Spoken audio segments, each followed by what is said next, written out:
Hello दोस्तों, novel edit channel में आपका स्वागत है। आई होप आप लोग स्टोरी एंजॉय करेंगे। अध्याय 2371। द स्पिरिट केज को नियंत्रित करने वाली महाशक्तियां पिछले एक महीने से चिंतित थीं। उनमें 10 से ज्यादा थीं। किसने सोचा था कि लेलर के 5 शासकों में से एक empress Elora the Spirit Cage में आएगी और उनसे सभी कीमती खजाने इकट्ठा करने को कहेगी। वह लेलर के 5 शासकों में से एक थी। लेलर के पिरामिड के शीर्ष पर बैठी कोई। वह लेलर के हर प्राणी की आस्था थी। जन्म से ही उन्होंने लेलर के 5 शासकों की किंवदंतियां और कार्य सुने थे। यह अतिशयोक्ति नहीं होगी कि जब तक 5 शासक मौजूद हैं, लेलर में वे निश्चिंत रह सकते हैं। 5 शासकों के बिना लेलर पर अन्य लेवल 9 सभ्यताओं ने आक्रमण कर दिया होता। तो ऐसी कोई व्यक्ति द स्पिरिट केज में क्यों आएगी अपनी आत्मा शक्ति बढ़ाने के लिए खजाने इकट्ठा करने? ये सामान्य ज्ञान के विरुद्ध था। ओवरलॉर्ड की आत्मा शक्ति द स्पिरिट केज में पहले से ही शीर्ष पर थी और द स्पिरिट केज में इसे और बढ़ाया नहीं जा सकता था। वरना क्या 5 शासक द स्पिरिट केज में रहकर यहाँ के सारे संसाधन हड़प नहीं लेते? हालांकि सब उत्सुक थे और एम्प्रेस एलोरा की पहचान की पुष्टि नहीं कर पा रहे थे, फिर भी उन्हें आज्ञाकारी बनकर उसकी बात माननी पड़ी। वे सबसे छोटा सा भी संदेह करने की हिम्मत नहीं कर सकते थे।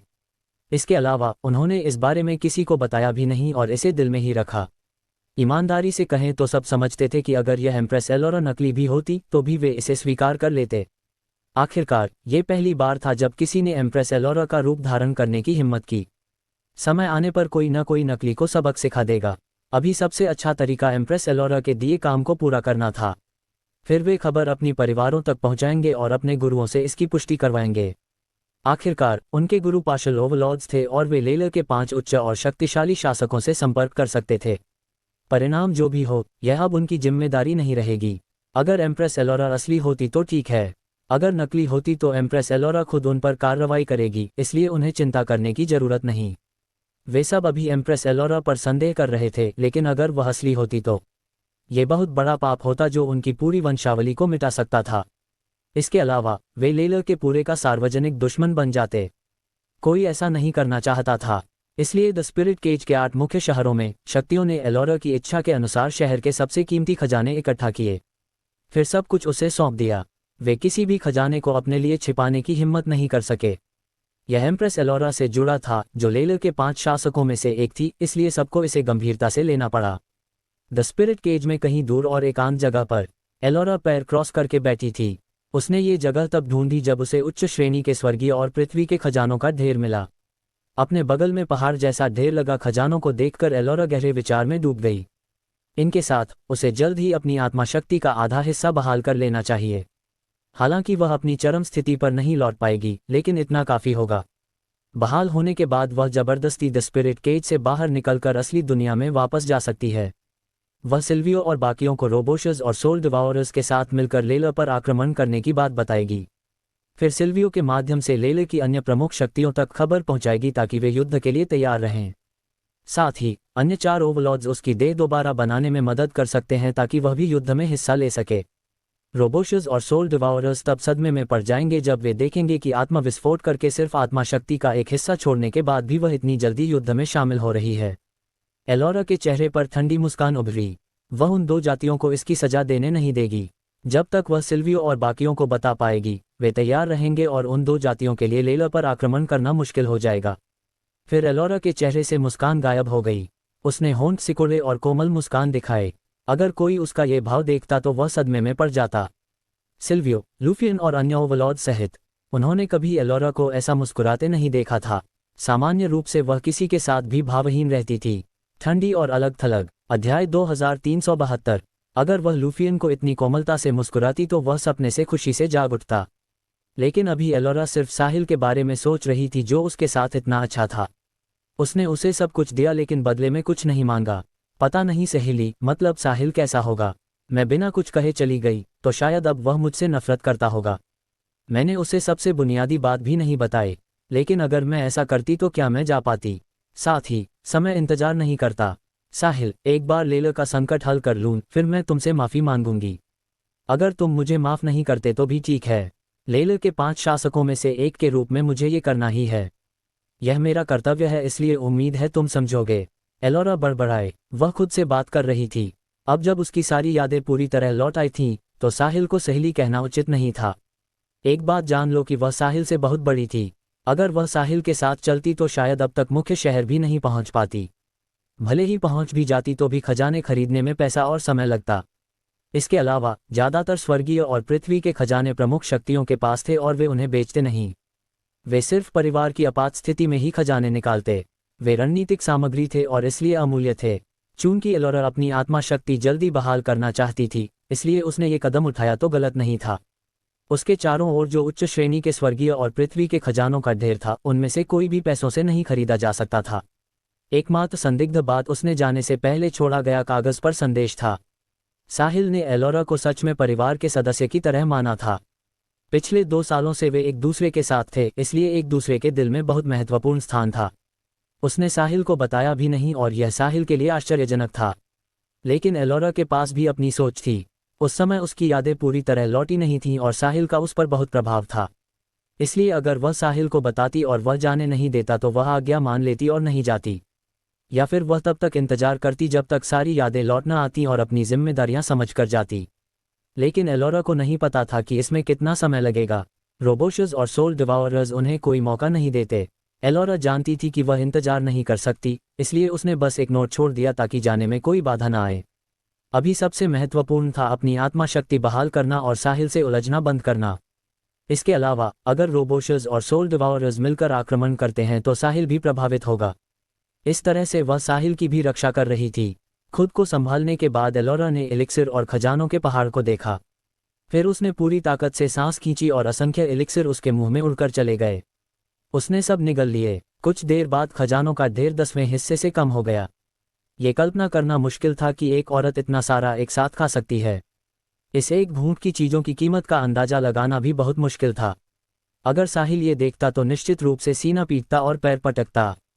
इतने उच्च श्रेणी के स्वर्गीय और पृथ्वी के खजाने खरीदने के लिए उसे कितने पैसे चाहिए? वह पैसों के लिए दुखी नहीं था, बल्कि लैविश पॉइंट्स के लिए। अगर वह इन सब को पैसों से खरीदता तो मिलने वाले लैविश पॉइंट्स उसे पीक ओवरलॉर्ड या उससे आगे तक पहुंचने के लिए काफ़ी हो सकते थे।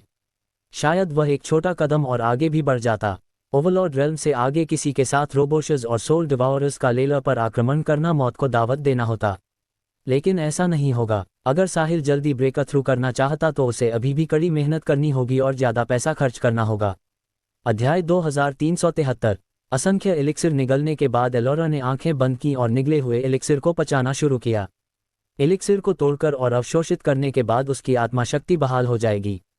3 दिन बाद पैर क्रॉस करके बैठी एलोरा ने अचानक आंखें खोलीं। एलिक्सिर सफलतापूर्वक अवशोषित हो गए थे, इसलिए उसकी आत्मा शक्ति बहुत बहाल हो गई। फिर भी यह काफ़ी नहीं था। ये सिर्फ शुरुआत थी। उसके बाद उसने बिना हिचकिचाए फिर से सांस खींची। एक और बड़ा हिस्सा खजाने उसके मुंह में उड़कर चला गया। चूंकि उसकी आत्मा शक्ति बहाल हो गई थी, इसलिए इस बार निगले गए खजाने 10वें हिस्से से बढ़कर 2 10वें हिस्से हो गए। फिर उसने आंखें बंद करके उन्हें तोड़ना जारी रखा। 3 दिन बीत गए। जागने पर एलोरा ने 3 10वें हिस्से और निगल लिए। बचे हुए 4 10वें हिस्से चौथी बार में निगल लिए। समय धीरे धीरे बीता। 8 मुख्य शहरों से सभी प्रकार के उच्च एलिक्सिर और खजाने अवशोषित करने के बाद एलोरा आखिरकार जागी। अब उसका स्वभाव पूरी तरह बदल गया था। वह एम्प्रेस एलोरा में वापस लौट आई लग रही थी, जिसने असंख्य किंवदंतीपूर्ण कार्य किए थे और एमरल्ड लोटस स्वॉर्ड से रोबोशस से लड़ी थी। उसकी आत्मा शक्ति लगभग 80% बहाल हो गई थी। हालांकि यह चरम से अभी भी दूर थी, लेकिन अभी के लिए काफ़ी थी। द स्पिरिट केज के 8 मुख्य शहरों की दर्जनों महाशक्तियों और असंख्य बड़ी, मध्यम और छोटी शक्तियों ने अपनी परिवार की लगभग आधी संपत्ति देकर एलोरा की आत्मा शक्ति को 80% तक बहाल किया। इससे पता चलता है कि ओवरलॉर्ड की आत्मा शक्ति कितनी शक्तिशाली होती है। मेरी आत्मा शक्ति का 80% बहाल हो गया है। लगभग हो गया। अब जाने का समय है। लेकिन जाने से पहले मुझे किसी से मिलना है, एलोरा ने खुद से कहा। जिस व्यक्ति से मिलने जा रही थी वह निश्चित रूप से साहिल था। इस बार द स्पिरिट केज छोड़ने के बाद पता नहीं कब उसे फिर से देख पाएगी। अगर लेला रोबोशस और सोल डिवाउरर्स के संयुक्त आक्रमण से बच जाता तो उसे साहिल से फिर मिलने का मौका मिलता। अगर हार गई तो कोई मौका नहीं। एलोरा को साहिल से मिलना ही था, लेकिन वह उसे पता नहीं लगने देगी। वह दूर से उसे देखेगी और फिर चली जाएगी। उसे फिर मिलना है या नहीं, ये किस्मत पर छोड़ देगी। एलोरा कितनी भी आत्मविश्वासी क्यों न हो, वह जानती थी कि रोबोशस और सोल डिवाउरर्स के सामने लेले की जीत की कोई गारंटी नहीं है। उठकर एलोरा ने एक कदम आगे बढ़ाया। जल्द ही उसका शरीर गायब हो गया और उसकी परछाई भी नहीं बची। इस समय वह अतिशयोक्ति के बिना द स्पिरिट केज में सबसे मजबूत थी। यहाँ तक कि सुप्रीम लेवल 1 आत्मा शक्ति वाला साहिल भी एलोरा का मुकाबला नहीं कर सकता था। आखिरकार एलोरा सिर्फ सुप्रीम ओवरलॉर्ड नहीं थी। 80% आत्मा शक्ति बहाल होने पर वह साहिल को कुचल नहीं सकती थी, लेकिन उसे जमीन पर पटक सकती थी। अनुमान है कि साहिल सिर्फ पीटा जाता। पहली श्रेणी के शहर वाया से मुख्य शहर एम्बर सिटी की यात्रा के दौरान 3 रथ एम्बर सिटी जाने वाली सड़क के किनारे आराम करने के लिए रुके। साहिल आराम करना चाहता था, ऐसा नहीं था, बल्कि फोल बीस्ट को खिलाना जरूरी था। कैसे वे जानवरों को दौड़ाते रहें और उन्हें न खिलाएं। साहिल बाहर निकला, शरीर फैलाया और ताजी हवा ली। क्लोन बनाने की रिसर्च में वह थक गया था जो उसके मुख्य शरीर से अलग होकर खुद काम कर सकें। सौभाग्य से उसकी बॉडी और आत्मा शक्ति ओवरलॉर्ड रेल्म तक पहुंच चुकी थी। 2 दिन आराम करने के बाद वह अपनी मूल स्थिति में लौट आया। बीनी ने साहिल को ठीक होते देख राहत की सांस ली। वह याद करती थी कि कुछ दिन पहले जब उसने साहिल को देखा था तो उसके पीले और बीमार चेहरे से वह डर गई थी। अध्याय 2374। वह सोच रही थी कि साहिल के साथ क्या गड़बड़ है। उसने सोचा था कि यह पेबल्स के जाने की वजह से है। पेबल्स क्यों गई? बीनी उत्सुक थी, बाकी लोग भी, लेकिन किसी ने नहीं पूछा। अगर उनका मालिक किसी बात पर बात नहीं करना चाहता तो उनके जैसे अधीनस्थ नहीं पूछते। उन्हें उत्सुक होना तो जायज है, लेकिन उत्सुकता से नुकसान नहीं होना चाहिए। ये स्पष्ट था कि उनका मालिक पेबल्स के जाने से खुश नहीं था, इसलिए इस समय खुद को मुसीबत में डालना बुद्धिमानी नहीं थी। मास्टर साहिल, हम 1 महीने से कम समय में एम्बर सिटी पहुंच जाएंगे, बीनी साहिल के पास आकर बोली। ठीक है, तुम्हारी मेहनत के लिए धन्यवाद। साहिल ने सिर हिलाया। मास्टर साहिल, आप बहुत विनम्र हैं। ये हमारा काम है और यात्रा कठिन नहीं है। साहिल को उदासी से उबरते देख बीनी बहुत खुश थी। एम्स, नैट, मैं हमेशा तुम्हें और रिवर्स को दोस्त मानता हूँ। भविष्य में अगर तुम्हें अकेले संभालने में दिक्कत हो, चाहे असली दुनिया में हो या द स्पिरिट केज में, मुझे बता देना, मैं पूरी कोशिश करूंगा मदद करने की। धन्यवाद मास्टर साहिल, आपके साथ चलना हमारा सौभाग्य है। बीनी मुस्कुराए। पहले उसका साहिल के साथ चलने का उद्देश्य उसकी पहचान पर नजर थी और वह उसका विश्वास जीतना चाहती थी। इस समय वह आखिरकार सफल हो गई। वास्तव में बीनी सिर्फ द स्पिरिट केज में साहिल के साथ चलने से संतुष्ट नहीं थी। वह असली दुनिया में भी साहिल के साथ रहना चाहती थी और जीवन के छोटे मोटे कामों में मदद करना चाहती थी। अब उसे परिवार में नंबर 2 बनकर द स्पिरिट केज में परिवार संभालने में भी रुचि नहीं थी। वह बस साहिल के साथ साहसिक कार्य करना चाहती थी। दोनों बातें कर रहे थे और फोल बीस्ट्स के खाने का इंतजार कर रहे थे, तभी साहिल ने अचानक एक शक्तिशाली और भयानक ऊर्जा महसूस की जो गुप्त रूप से उसे देख रही थी। यह उसकी सहज प्रतिक्रिया थी जब उसकी ताकत किसी स्तर तक पहुंच जाती है और खतरे का सामना करना पड़ता है। बीनी इतनी मजबूत नहीं थी कि वह कुछ महसूस कर पाती। वह अभी भी अपनी बातें करती रही। साहिल ने जवाब दिए, लेकिन उसका ध्यान कहीं और था। क्या कोई शक्तिशाली व्यक्ति मुझे अंधेरे में देख रहा है?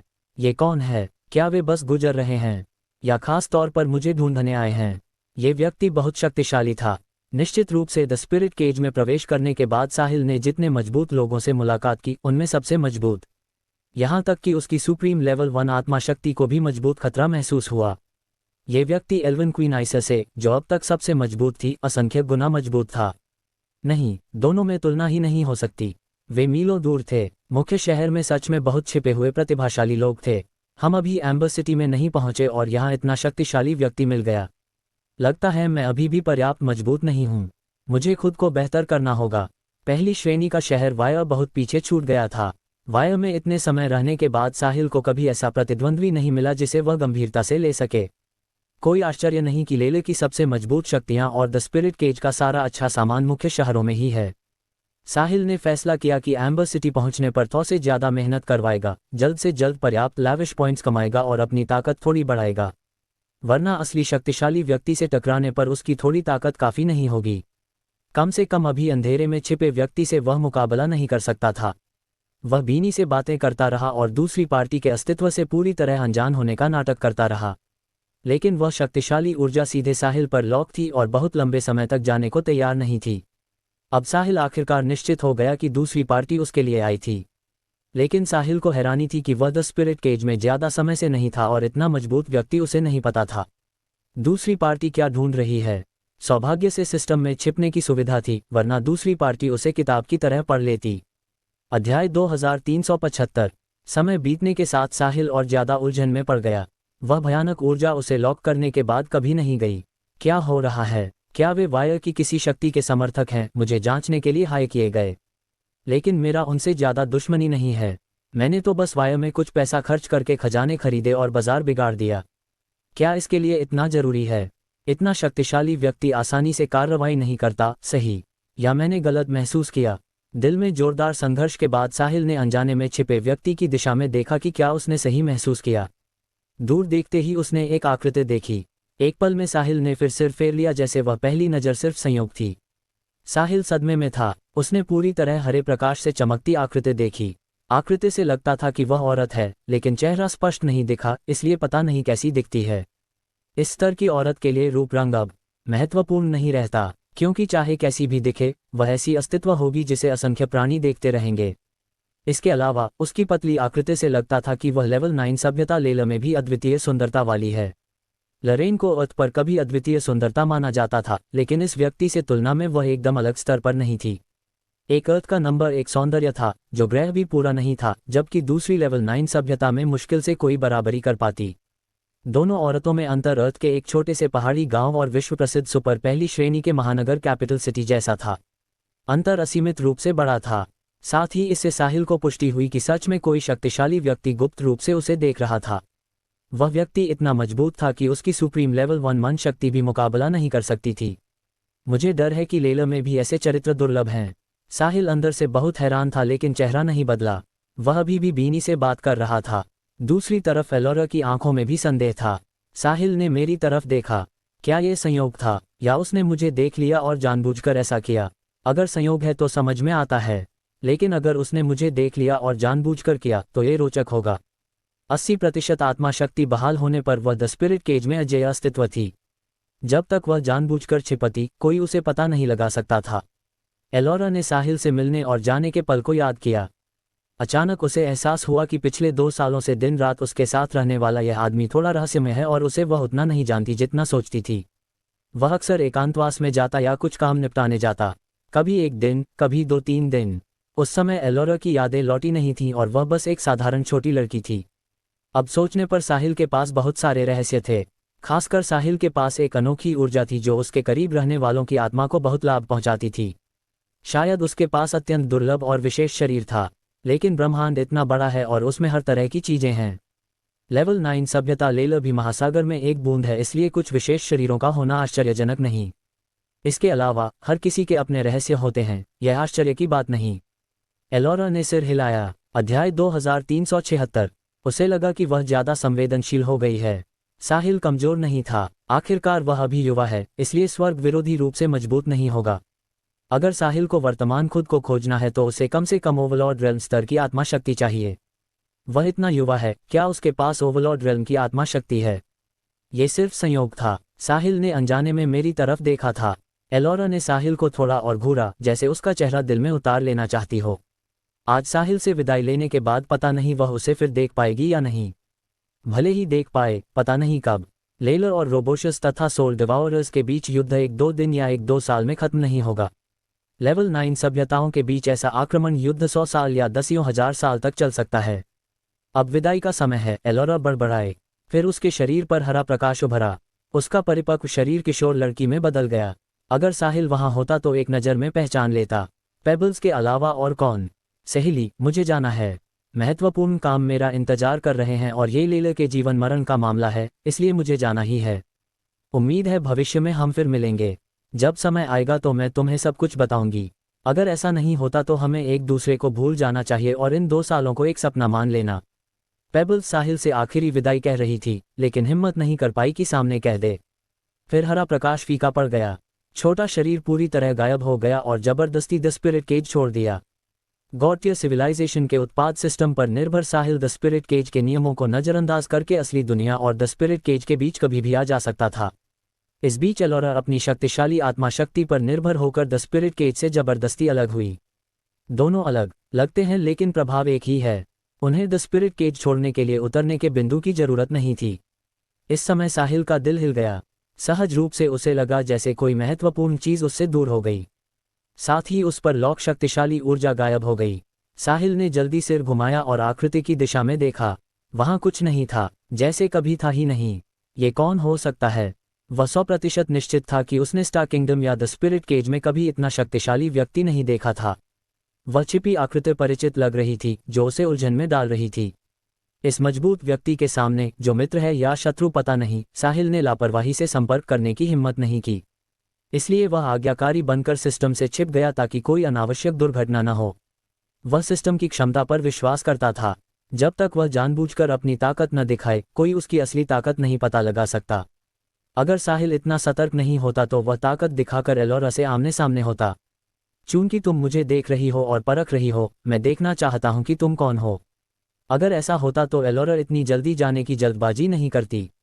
ओवरलॉर्ड की आत्मा शक्ति क्या दर्शाती है? लेलर के 5 शासकों में से एक एम्प्रेस एलोरा को कैसे नहीं पता? साहिल कोई शक्तिशाली व्यक्ति है और ओवरलॉर्ड रेल्म तक पहुंचने वाला है। अगर अभी नहीं तो भविष्य में निश्चित रूप से असली ओवरलॉर्ड बनेगा। ऐसा व्यक्ति लेलर के लिए बहुत बड़ी मदद होगा जो अभी संकट में है। स्थिति पलटने की बात ज्यादा हो सकती है, लेकिन कम से कम जीत की संभावना बहुत बढ़ा सकता है। लेवल 9 सभ्यताओं के युद्ध में असली ओवरलॉर्ड दर्जनों पार्शियल ओवरलॉर्ड से ज्यादा प्रभावी होता है।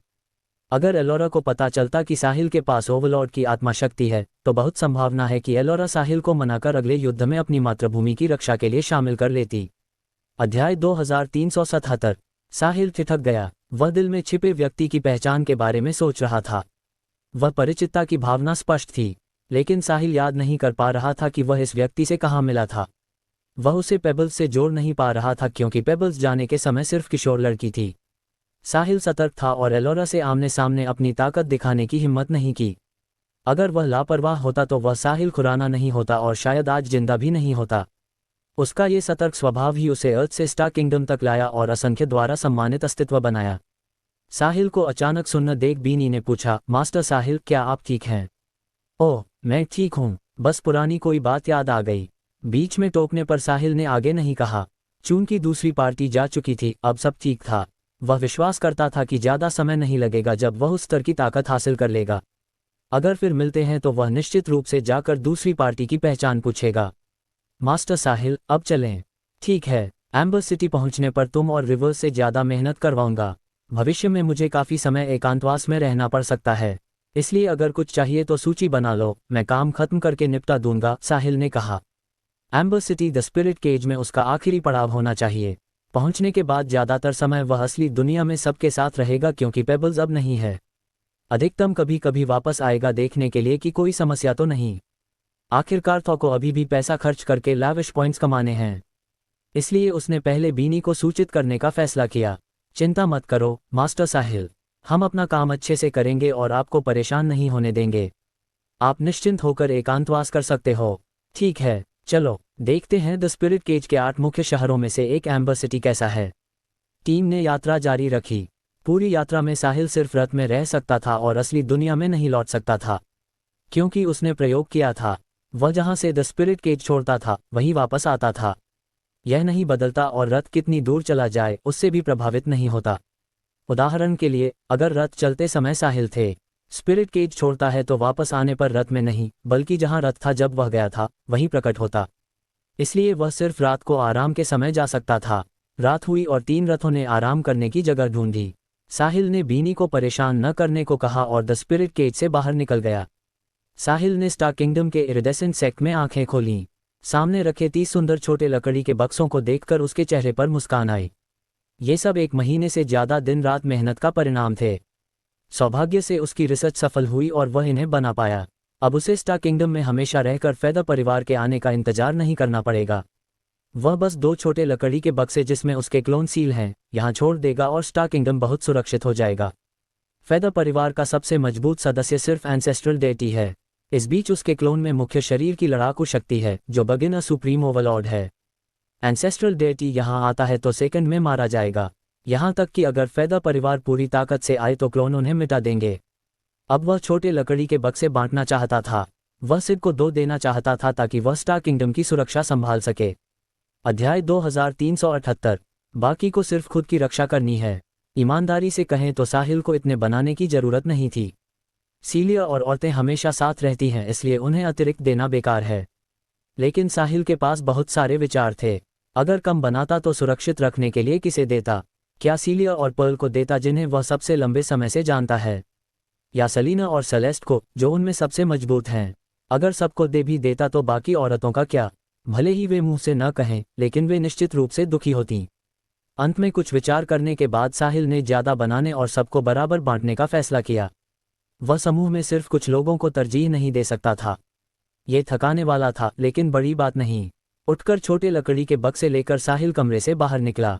उसका पहला पड़ाव नोवा के पास था, उसके बाद सिड और एल्बा, और आखिर में सीलियर। ओवरलॉर्ड के रूप में साहिल की गति अकल्पनीय थी। स्टार किंगडम के अंतरिक्ष नियम अब उसे बांध नहीं सकते थे। पूरे स्टार किंगडम को पार करने में ज़्यादा समय नहीं लगता। इस समय नोवा अपनी स्टडी में इरिडेसेंट कॉन्टिनेंट के विभिन्न मामलों को संभाल रही थी। इरिडेसेंट सेक्ट इरिडेसेंट कॉन्टिनेंट की सबसे मजबूत शक्ति थी और महाद्वीप में व्यवस्था बनाए रखती थी। इरिडेसेंट सेक्ट की प्रमुख के रूप में नोवा को स्वाभाविक रूप से पूरे इरिडेसेंट कॉन्टिनेंट को संभालना पड़ता था। छोटे मामलों की उसे जरूरत नहीं थी, लेकिन बड़े मामलों को खुद मंजूरी देनी पड़ती थी। एक के बाद एक रिपोर्ट पढ़ने के बाद नोवा उठी और शरीर हिलाया। सामान्य परिस्थितियों में शक्ति की प्रमुख सबसे प्रतिभाशाली व्यक्ति नहीं होती। बहुत सारे छोटे मोटे काम होने से उनकी खेती का समय कम हो जाता। नोवा प्रमुख नहीं बनना चाहती थी, लेकिन अफसोस कि उसे कोई सक्षम उत्तराधिकारी नहीं मिला। खासकर अब जब साहिल एकांतवास में है। इरिडेसेंट सेक्ट स्टार किंगडम का पवित्र स्थान बन गया है। साथ ही कहा जा सकता है कि पूरे स्टार किंगडम का ध्यान इसमें है। अगर कोई समस्या हुई तो वह अनंत रूप से बढ़ा दी जाएगी। अगर कोई उपयुक्त नहीं मिला तो वह अपनी पदवी आसानी से नहीं छोड़ सकती। बहुत बार वह सेलेस्ट की ईर्ष्या करती थी। जब नोवा गहरे विचार में थी, तभी उसके कान में आवाज आए, नोवा, तुम इतनी मेहनती हो, अभी तक आराम क्यों नहीं कर रही? इस परिचित आवाज को सुनकर नोवा को तुरंत पता था कि कौन है। आवाज की दिशा में देखा तो साहिल पैर क्रॉस करके आराम से बैठा था। साहिल, तुम यहाँ क्यों? नोवा खुशी से बोली, तुमसे मिलने आया हूँ नोवा। उम्मीद नहीं थी कि इतनी रात को भी सेक्ट के काम संभाल रही हो। सेक्ट की प्रमुख होना कितना कठिन लगता है। हाँ, क्या सोचते हो? रोज तरह तरह की चीजों से परेशान हूँ, लेकिन अफसोस की उपयुक्त उत्तराधिकारी नहीं मिल रहा, वरना मैं दूसरी पंक्ति में चली जाती। नोवा शिकायत करने से खुद को रोक नहीं पाए। नोवा, मुझे काफी उत्सुकता है। अगर शक्ति का निर्णयकर्ता होना इतना थकाने वाला है तो लोग इस पद के लिए इतना क्यों संघर्ष करते हैं और जान तक दे देते हैं? युगों से भाई भाई के खिलाफ हो गए, पिता पुत्र दुश्मन बन गए, साहिल ने उलझन में पूछा। कारण बहुत सरल है। शक्ति का निर्णयकर्ता होना थकाने वाला है, लेकिन समग्र स्थिति पर नियंत्रण रखना और एक शब्द में दूसरों के जीवन मरण का फैसला करना दूसरों को मोहित करता है। इसलिए वे मेहनत करके दूसरों के जीवन मरण पर नियंत्रण रखना पसंद करते हैं, बजाय आराम करके नियंत्रित होने के। कभी कभी लड़ाई न करने पर भी जीवन आसान होता है, नोवा ने समझाया। समझ गया, तुम मुझसे बहुत ज्यादा जानती हो नोवा। साहिल, सब तुम जैसे नहीं हो सकते। तुम्हारे पास ऐसी प्रतिभा है जो किसी ने पहले नहीं देखी, इसलिए तुम अधिकार को इतना हल्के में लेते हो। ये हल्के में लेना नहीं है, बस मुझे लगता है कि जीवन इतना थकाने वाला नहीं होना चाहिए। जो मन करे करो, किसी को नहीं पता उसका आखिरी दिन कब है, सही?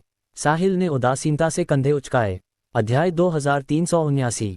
साहिल को देखकर नोवा मुस्कुराए, बिना परवाह किए। इतने समय साथ रहने के बाद वह साहिल के स्वभाव को बहुत अच्छे से जानती थी। यह ऐसा व्यक्ति है जिसे कुछ नहीं चाहिए, लेकिन जिसकी प्रतिभा अजेय है। अगर दूसरों के पास साहिल की प्रतिभा और ताकत होती तो वे बहुत पहले स्टार किंगडम पर कब्जा कर लेते। यह नहीं कि साहिल की कोई इच्छा नहीं है, उसका लक्ष्य बहुत सरल है, खुद और अपने आसपास वालों को नुकसान से बचाना। वैसे साहिल, इतनी रात को मुझसे मिलने क्यों आए? नोवा ने पूछा। कोई गंभीर बात नहीं, बस तुम्हें आत्मरक्षा के लिए कुछ देना चाहता हूँ, साहिल ने लापरवाही से जवाब दिया। मुझे कुछ देना? आत्मरक्षा के लिए? क्या है यह? वह खड़ा हुआ और दो सुंदर छोटे लकड़ी के बक्से नोवा को दिए। नोवा ने ध्यान से देखा और पाया कि वे सिर्फ छोटे लकड़ी के बक्से हैं, कुछ खास नहीं लगते। इसलिए उत्सुकता से पूछा, ये क्या हैं? इन्हें आत्मरक्षा के लिए कैसे इस्तेमाल करूं? नोवा, इन छोटे लकड़ी के बक्सों में मेरा क्लोन सील है। खतरे में पड़ने पर तुम मेरे क्लोन को बुला सकती हो, जो तुम्हारी मदद करके लड़ाई करेगा और संकट हल करेगा, साहिल ने समझाया। ओह, तुम्हारा क्लोन? कितने शक्तिशाली हैं वे? नोवा की आंखें चमक उठीं। उसने हाथ में बक्सों को खजाने की तरह देखा। दूसरी जगहों की बात नहीं करता, लेकिन स्टार किंगडम में मेरे क्लोन से कोई चीज नहीं संभाल पाएगी। नोवा को साहिल की बात पर कोई संदेह नहीं था। यह आदमी फेदर परिवार के डेटी को सेकंड में मार सकता है। कहने की जरूरत नहीं कि उसकी ताकत डिवाइन रेल्म से ऊपर होगी। उसके अलावा स्टार किंगडम में सबसे मजबूत सेक्रेट सेंट्स हैं, वे भी साहिल के क्लोन को नहीं हरा सकते। तो अगर फेदर परिवार इससे भी मजबूत कोई भेजता है, क्या तुम्हारा क्लोन उन्हें हरा सकता है?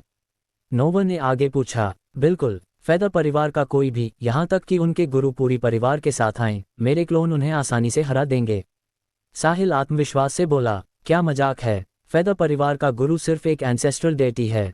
इस बीच उसके क्लोन में बगिना सुप्रीम ओवरलॉर्ड की ताकत है। उनके बीच कई स्तर हैं। एंसेस्ट्रल डेटीज की कोई भी संख्या सुप्रीम ओवरलॉर्ड के लिए खतरा नहीं बन सकती। क्या सच में इतना शक्तिशाली है? नोवा ने आंखें फैलाकर अविश्वास से पूछा। बिल्कुल, वरना मुझे क्या लगता है कि तुम्हें ये दे रहा हूँ कचरा समझकर। मैंने इतना समय और ऊर्जा लगाकर रिसर्च की ताकि फेदर परिवार के आने से रोक सकूं। अगर मेरे क्लोन उन्हें रोक नहीं पाएंगे तो क्या फ़ायदा? साहिल ने नापसंदगी से कहा। ऐसा लग रहा था जैसे फेदर परिवार कोई साधारण मामला है। ओवरलॉर्ड रेल्म में कदम रख चुके साहिल के लिए फेदर परिवार बस चींटियों का घोंसला है। हालांकि उसने अभी घोंसला नहीं ढूंढा। अगर ढूंढ लेता तो उसे पूरी तरह कुचल देता ताकि आगे मुसीबत ना हो। धन्यवाद साहिल। तो इस चीज़ की सील कैसे तोड़ूं? बहुत सरल है, आओ मैं सिखाता हूँ। तुम्हारी ताकत और बुद्धि से तुम बहुत जल्दी सीख लोगी। फिर साहिल ने नोवा को सील खोलने का तरीका सिखाना शुरू किया। नोवा की ताकत पीक सॉवरन रैंक तक पहुंच चुकी थी और वह पार्शल सेंट रेल्म में कदम रखने वाली थी, सेलेस्ट से एक कदम आगे। इसलिए बक्से की सील तोड़ने का तरीका जल्दी सीख लिया। बेशक वह अभी नहीं खोल सकती थी, वरना क्लोन बाहर आ जाता। अध्याय 2380। नोवा को सील खोलना सिखाने के बाद साहिल ने कहा कि जब वह ऐसे खतरे में पड़ जाए जिससे निकल ना पाए तो सील सीधे खोलकर क्लोन बुला ले।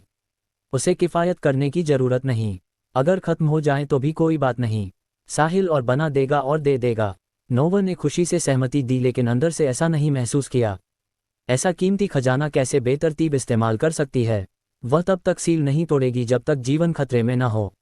नोवा से विदाई लेकर साहिल इरिडेसेंट कॉन्टिनेंट से निकला और सेंट्रल सेक्रेट कॉन्टिनेंट जाकर सिड को ढूंढा। साहिल को देखते ही सिड ने हाथ जोड़े, 90 डिग्री झुककर और सम्मान से कहा, सिड आपको प्रणाम करता है मास्टर साहिल। मुझे पता नहीं था कि आप आ रहे हैं, इसलिए मैं आलस्य कर रहा था। कृपया मुझे माफ़ करें मास्टर साहिल। स्टार किंगडम को कई बार बचाने वाले साहिल के सामने सिड के दिल में सिर्फ सम्मान था।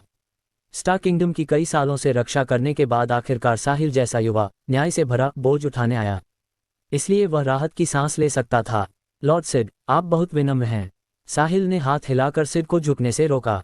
साहिल ने रोका तो सिड सीधा खड़ा हो गया। मुझे बताएं कि इतनी रात को क्यों आए मास्टर साहिल। लॉर्ड सिड, मैं जल्द ही जा रहा हूँ, इसलिए भविष्य में स्टार किंगडम की जिम्मेदारी आपको सौंप रहा हूँ। उम्मीद है आप पहले की तरह अपनी मातृभूमि और स्टार किंगडम के असंख्य प्राणियों की रक्षा करेंगे। साहिल ने सीधे बात कही। मास्टर साहिल, आप जा रहे हैं? सिड एक पल के लिए हैरान हुआ, फिर जल्दी पूछा। हाँ, कुछ काम निपटाने हैं, इसलिए कुछ समय के लिए जाना होगा। साहिल ने सिर हिलाया। कब वापस आएंगे? साहिल ने सिर हिलाकर कहा, कब वापस आऊंगा यह नहीं कह सकता मास्टर साहिल। अगर आप जाने के बाद फेदर परिवार फिर हमला करता है तो यहाँ कोई डेटी से लड़ नहीं सकता और स्टार किंगडम तबाह हो जाएगा। असंख्य प्राणी मारे जाएंगे, घायल होंगे और बेघर हो जाएंगे। अच्छे से कहें तो हम फेदर परिवार के गुलाम बन जाएंगे और कभी उबर नहीं पाएंगे। कृपया फिर से सोचिए मास्टर साहिल, आप स्टार किंगडम को नहीं छोड़ सकते। सिड अचानक घुटनों पर बैठ गया और भावुक होकर रोया। साहिल को उम्मीद नहीं थी कि सिड अचानक ऐसा करेगा। जब वह होश में आया तो सिड पहले ही जमीन पर घुटनों पर था, इसलिए उसने जल्दी बूढ़े को उठाया, साथ ही दिल में आह भरी। उसके सामने ये बूढ़ा आदमी जिंदगी का ज्यादातर हिस्सा स्टार किंगडम के लिए कुर्बान कर चुका है और अब बुढ़ापे में भी स्टार किंगडम की चिंता कर रहा है। उसने खुद को नीचा करके एक युवा जैसे साहिल के सामने घुटने टेक दिए। सच में वह ऐसा बूढ़ा है जिसे स्टार किंगडम के हर प्राणी का सम्मान मिलना चाहिए। लॉर्ड सिड, कृपया उठिए, ऐसा मत कीजिए। मैं इसी समस्या को हल करने आया हूँ, इसलिए चिंता मत कीजिए।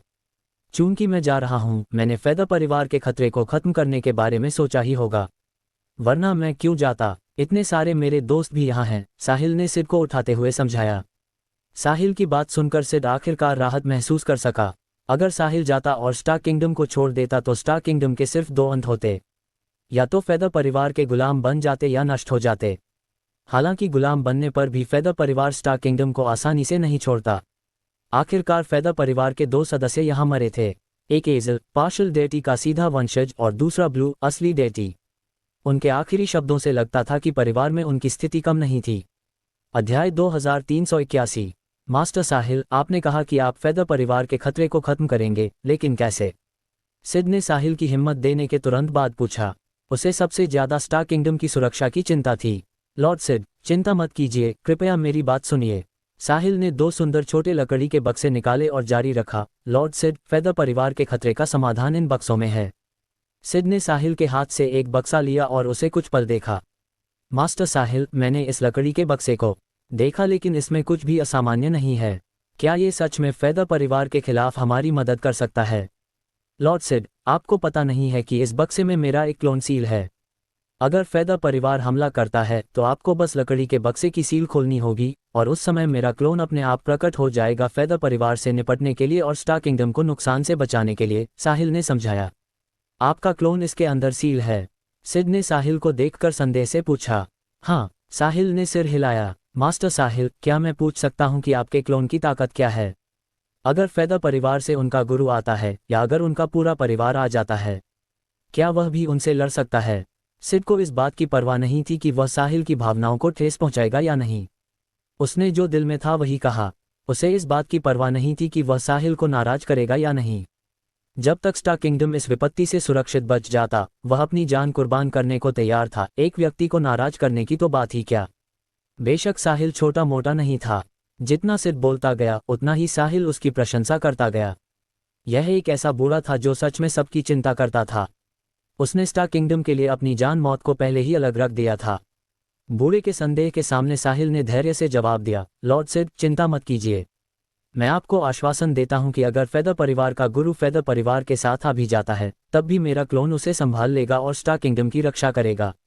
सच में? सिड ने अविश्वास से पूछा। ये तो बस एक साधारण छोटा लकड़ी का बक्सा है, क्या ये लेवल 9 सभ्यता के फेदर परिवार के हमलों को सह सकता है? सिड के लिए यह विश्वास करना इतना कठिन क्यों था? अगर साहिल उसे कोई और खजाना देता तो वह ज्यादा भरोसेमंद लगता। स्पष्ट था कि यह लकड़ी का बक्सा ताज़ा बना हुआ था। बिल्कुल, साहिल ने पुष्टि में कहा। सिड कुछ देर चुप रहा। मास्टर साहिल, तर्क की बात करें तो मुझे आप पर विश्वास करना चाहिए और सवाल नहीं करना चाहिए, क्योंकि अगर आप सच में स्टार किंगडम की परवाह नहीं करते और चुपके से चले जाते हैं तो किसी को पता भी नहीं चलेगा। लेकिन पूरे स्टार किंगडम का जीवन मरण दांव पर है, इसलिए मुझे इसे गंभीरता से लेना होगा। मुझे पूरे स्टार किंगडम के असंख्य प्राणियों के प्रति जिम्मेदार होना होगा, क्योंकि यह मेरे परिवार से चली आ रही जिम्मेदारी है, कृपया समझिए। सिड ने इतना कहते हुए फिर से साहिल के सामने घुटने टेकने की कोशिश की। सौभाग्य से साहिल की तेज नज़र और तेज हाथ ने उसे रोक दिया। लॉर्ड सिड, बताइए, आपको विश्वास दिलाने के लिए मुझे क्या करना चाहिए? साहिल ने कड़वी मुस्कान के साथ पूछा। हालांकि इस बूढ़े से निपटने में उसे असहाय महसूस हो रहा था, लेकिन वह उसका बहुत सम्मान भी करता था। शायद स्टार किंगडम के असंख्य प्राणियों में सिर्फ ये बूढ़ा ही पूरे स्टार किंगडम की चिंता करता था। अगर कोई उसका 10वां या 100वां हिस्सा भी होता तो अच्छा होता, बराबरी की तो बात ही क्या। किसी भी तरह साहिल ने माना कि वह सिड से बहुत पीछे था और कभी उस बूढ़े के स्तर तक नहीं पहुंच सकता था। सिड ने साहिल के सवाल का जवाब नहीं दिया, बल्कि उससे पूछा, मास्टर साहिल, चूंकि आपने 2 लकड़ी के बक्से निकाले हैं, क्या आप इन्हें मुझे देने वाले हैं? हाँ, साहिल ने सिर हिलाया। तो क्या मैं एक को खोलकर देख सकता हूँ? ठीक है, साहिल ने कुछ सोचकर सहमति दी। उसे पता था कि सिड तब तक उसे जाने नहीं देगा जब तक वह एक खोलकर प्रभाव नहीं देख लेता, इसलिए उसे अनुरोध मानना पड़ा। बुरा से बुरा होगा तो वह एक और बना लेगा। सिड नोवा जैसा नहीं था और दोनों की सोच अलग थी। इसके अलावा सिड का साहिल से ज्यादा संपर्क नहीं था, इसलिए परिणाम स्वाभाविक रूप से अलग था। अध्याय 2382। साहिल की परिचय सुनने के बाद नोवा ने बिना किसी संदेह के उस पर विश्वास किया। दूसरी तरफ सिड को क्लोन का प्रभाव पुष्ट करना था। जब उसने देखा कि साहिल ने मना नहीं किया और उसके चेहरे पर नाराजगी नहीं थी, तो सिड को राहत मिली। किसी ऐसे व्यक्ति से सवाल करना जिसके पास डेटी को तुरंत मारने की ताकत थी, उसके लिए बहुत हिम्मत चाहिए थी। सिड के अलावा स्टार किंगडम में कोई और ऐसा करने की हिम्मत नहीं करता। फिर साहिल ने सिड को बक्से की सील खोलने का तरीका सिखाना शुरू किया। उसकी सीक्रेट सेंट ताकत और प्रतिभा से उसने कुछ ही मिनटों में सीख लिया। लकड़ी का बक्सा हाथ में लेकर सिड ने साहिल की तरफ देखा। लॉर्ड सिड, क्या आप प्रभाव नहीं देखना चाहते? बस खोल दीजिए, क्लोन अपने आप प्रकट हो जाएगा, साहिल ने कहा। मास्टर साहिल, क्या हमें जगह बदलनी चाहिए? सिड ने सावधानी से पूछा। ठीक है, साहिल ने इतना कहते ही सिड को पकड़ा और स्टार किंगडम के किनारे खाली अंतरिक्ष में कदम रख दिया। यहाँ हालात कठिन थे और हर तरफ मृत तारे तैर रहे थे। यहाँ ठीक रहेगा, ये जगह केंद्र से बहुत दूर है और आसपास कोई जीवित ग्रह नहीं है। सिड ने चारों तरफ काले अंतरिक्ष को देखा जिसमें असंख्य मृत तारे तैर रहे थे और उसके दिल में सदमा लगा। उसने इस जगह की स्थिति पहले से अनुमान लगा ली थी। यही वजह थी कि वह सदमे में था। मात्र एक सांस में साहिल उसे स्टार किंगडम की त्रिज्या पार करके ले आया था। यह इतनी तेज थी कि कल्पना से परे और समझ से बाहर थी। क्या ये डेटी की ताकत है? सिर्फ यह एक कदम सेंट से कहीं आगे है। कोई आश्चर्य नहीं कि ब्लू को लेवल 9 सभ्यता से स्टार किंगडम आने में 1 साल से कम समय लगा। सिड को पता नहीं था कि साहिल अब डिवाइन रेल्म से आगे बढ़कर ओवरलॉर्ड रेल्म तक पहुंच चुका था। मास्टर साहिल, मैं सील तोड़ना चाहता हूँ। सिड होश में आकर साहिल की तरफ देखकर बोला। जाए, यह कोई बड़ी बात नहीं है। इस क्लोन के इस्तेमाल के बाद मैं आपको एक और दे दूंगा। साहिल की उदासीनता ने सिड को बहुत आश्वस्त किया। कम से कम दूसरी पार्टी इससे नाराज नहीं थी। जरूरत नहीं, मास्टर साहिल। अगर यह उतना शक्तिशाली है जितना आपने कहा, तो फेदर परिवार से निपटने के लिए एक ही काफ़ी है। सिड ने हिचकिचाना बंद किया और साहिल ने जो तरीका सिखाया था उसी से हाथ में बक्से की सील खोल दी। जल्द ही लकड़ी का बक्सा खुल गया और उसमें से एक बूंद रक्तसार उड़कर बाहर निकली। रक्तसार के प्रकट होते ही आसपास के अंतरिक्ष में असहनीय दबाव से असंख्य अंतरिक्ष दरारें पैदा हो गईं। जो मृत तारे करीब थे वे अदृश्य शक्ति से बहुत दूर धकेल दिए गए। सिड की तो बात ही क्या, उसका शरीर जम सा गया था और वह बिल्कुल हिल नहीं पा रहा था। सिड के सोचने का समय भी नहीं मिला था कि रक्तसार बाहर निकलते ही लगातार बदलने लगी। 2-3 सेकंड में वह दूसरे साहिल में बदल गई। दबाव सिर्फ क्लोन के प्रकट होने पर गायब हुआ। मास्टर साहिल। सिड ने साहिल की तरफ देखा। लॉर्ड सिड, यह मेरा क्लोन है और आपने ही सील खोली है। जब तक मैं हस्तक्षेप नहीं करता, वह सिर्फ आपकी आज्ञा मानेगा। आप उसे जो चाहे करने को कह सकते हैं, लेकिन क्लोन सिर्फ 1 घंटे तक रहेगा। समय पूरा होने पर वह गायब हो जाएगा, इसलिए आपको समय सीमा के अंदर सब कुछ निपटवाना होगा, साहिल ने समझाया। अध्याय 2383। साहिल की व्याख्या सुनने के बाद सिड ने क्लोन की तरफ नजरें घुमाईं। वह बोलना चाहता था लेकिन थोड़ा डर रहा था। भले ही यह क्लोन था, फिर भी यह मास्टर साहिल का क्लोन था और हर कोई उसे आदेश नहीं दे सकता था। कम से कम अभी वह हिम्मत नहीं कर पा रहा था। साहिल ने भी सिड की हिचकिचाहट देखी, इसलिए उसने क्लोन से कहा, लॉर्ड सिड को अपनी ताकत दिखाओ, लेकिन सावधान रहना, स्टार किंगडम को नुकसान मत पहुंचाना। जी, क्लोन ने शांतिपूर्वक जवाब दिया। वह साहिल से अलग की गई आत्मा का एक छोटा हिस्सा था। वह सोच नहीं सकता था और सिर्फ आदेशों का पालन करता था। अगर साहिल मौजूद होता तो निश्चित रूप से उसे आज्ञा माननी पड़ती। अगर साहिल न होता तो वह सील खोलने वाले की आज्ञा मानता। साहिल ने पहले से सेट कर रखा था ताकि क्लोन सिर्फ आदेशों का पालन कर सके। फिर समय पूरा होने पर वह अपने आप गायब हो जाता। क्लोन ने दूर अंतरिक्ष की तरफ मुंह किया। उसके सामने बहुत सारे मृत तारे तैर रहे थे, जिनमें से हर एक मौत की गंध दे रहा था। इन मृत तारों को कम मत समझना। इन पर भी कभी जीवन था, लेकिन उनकी आयु खत्म हो गई थी और उन पर रहने वाले प्राणी चले गए थे। अंत में उनका इंतजार उनकी आखिरी महिमा करता था, यानी आत्मा विनाश। धड़ाम। क्लोन ने अपनी ऊर्जा दिखाई और हवा की लहरें फैल गईं। सिड को लगा कि इस ऊर्जा के नीचे उसका शरीर 1 इंच भी नहीं हिल पा रहा। उसका दिल कांप उठा। कितनी ताकत! यह उस दबाव से कहीं ज्यादा है जो फेदर परिवार ने उस समय मुझ पर डाला था। मास्टर साहिल का ये क्लोन निश्चित रूप से डेटी है और वह डेटी में भी सबसे उत्कृष्ट है। कोई आश्चर्य नहीं कि मास्टर साहिल ने ब्लू को सेकंड में मार डाला। अगर उसका क्लोन इतना मजबूत है तो उसका मुख्य शरीर कितना मजबूत होगा। हवा की लहर फैलते ही साहिल ने सिड को तुरंत सुरक्षित कर लिया ताकि उसे चोट न पहुंचे। भले ही क्लोन ने ताकत रोक रखी थी, फिर भी यह सेक्रेड सेंट जैसे सिड के लिए सहने लायक नहीं थी। एक बार प्रभावित हुआ तो वह निश्चित रूप से मर जाता। इस समय उनके सामने बहुत सारे मृत तारे फटने लगे। धड़ाम धड़ाम धड़ाम धड़ाम धड़ाम। वे देखते रहे कि अंतरिक्ष में तैरते मृत तारे आतिशबाजी की तरह फट रहे थे, जिससे बेहद शानदार दृश्य बन रहा था। मृत तारों के फटते ही उन्होंने तेज रोशनी और भारी शक्ति छोड़ी। अंतरिक्ष में असंख्य विशाल अंतरिक्ष ब्लैक होल पैदा हो गए। वे नर्क के मुंह जैसे लग रहे थे जो सब कुछ निगल रहे थे। ये पहली बार था जब साहिल ने ऐसा चौंकाने वाला दृश्य देखा था। कोई और ग्रहों को फोड़कर उन्हें आतिशबाजी की तरह नहीं देख सकता था। पास में सिड पूरी तरह से स्तब्ध था। मास्टर साहिल के क्लोन ने हिलना भी नहीं था। सिर्फ उत्सर्जित ऊर्जा से इतना बड़ा विनाश कर दिया। डेटी सच में भयानक होता है। ठीक है, अब रुक जाओ। लॉर्ड सिड को डराओ मत, साहिल ने आदेश दिया। क्लोन ने तुरंत अपनी ऊर्जा वापस ली और वहां निश्चल खड़ा हो गया। तुरंत अंतरिक्ष फिर से शांत हो गया। लॉर्ड सिड, अब आप मुझ पर विश्वास करते हैं, सही? साहिल ने सिड की तरफ देखा। हाँ, मैं विश्वास करता हूँ। मास्टर साहिल, आपका दिल स्टार किंगडम के साथ है और मैं यहाँ के सभी प्राणियों की ओर से आपको धन्यवाद देता हूँ। धन्यवाद, मास्टर साहिल। मैंने अभी अभी अपनी नीच सोच से आपको गलत आंका। मेरी अज्ञानता के लिए कृपया मुझे माफ करें, सिड ने जल्दी जवाब दिया। अध्याय 2384। जब उसने बक्से की सील खोली और एक बूंद रक्तसार बाहर उड़ी तो वह विश्वास करने लगा, क्योंकि उस बूंद रक्तसार के प्रकट होते ही अंतरिक्ष भी उसे सहन नहीं कर पाया। ऐसा लग रहा था जैसे ये चीज स्टार किंगडम में हो ही नहीं सकती। इसके अलावा रक्तसार क्लोन बनने के बाद ब्लू से भी ज्यादा दबाव पैदा कर रहा था। सिड ने साहिल की बात पूरी तरह मान ली। इस छोटे लकड़ी के बक्से के साथ फेदर परिवार के हमले से डरने की कोई जरूरत नहीं थी। लॉर्ड सिड, आपको ऐसा कहने की जरूरत नहीं। आप भी स्टार किंगडम की चिंता करते हैं, इसलिए मैं पूरी तरह समझता हूँ। ईमानदारी से कहूँ तो मैं आपकी बहुत प्रशंसा करता हूँ। वैसे भी मैं वह नहीं कर सकता जो आप करते हैं, और मैं स्टार किंगडम के लिए कभी सब कुछ नहीं दे सकता, साहिल ने प्रशंसा से कहा। मास्टर साहिल, ऐसा मत कहिए। मैं आपसे कैसे तुलना कर सकता हूँ? आपने स्टार किंगडम को कई बार विनाश के कगार से वापस लाया है। आप स्टार किंगडम के उद्धारक हैं। मैंने तो बस अपनी पूरी कोशिश की है और आपसे तुलना में कहीं नहीं हूँ।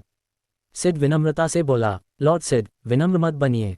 यही वजह है कि आप स्टार किंगडम की इतनी चिंता करते हैं और उसके लिए सब कुछ देने को तैयार हैं, इसलिए मैं क्लोन को आपके पास सुरक्षित रखने के लिए सौंप रहा हूं, क्योंकि मुझे विश्वास है कि आप इसका इस्तेमाल स्टार किंगडम की रक्षा के लिए करेंगे।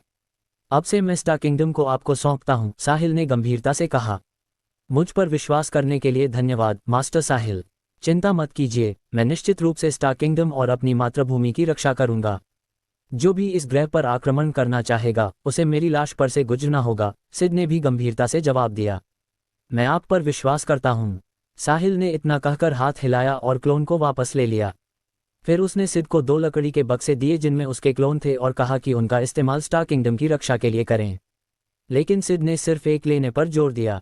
चूंकि यह क्लोन इतना शक्तिशाली था, उसे लगा कि एक ही फेदर परिवार से निपटने के लिए काफ़ी है। इसके अलावा दूसरा बर्बाद हुआ क्योंकि उसने मास्टर साहिल पर विश्वास नहीं किया था। सिड ने माना कि यह उसकी जिम्मेदारी है, इसलिए उसे वहन करना होगा।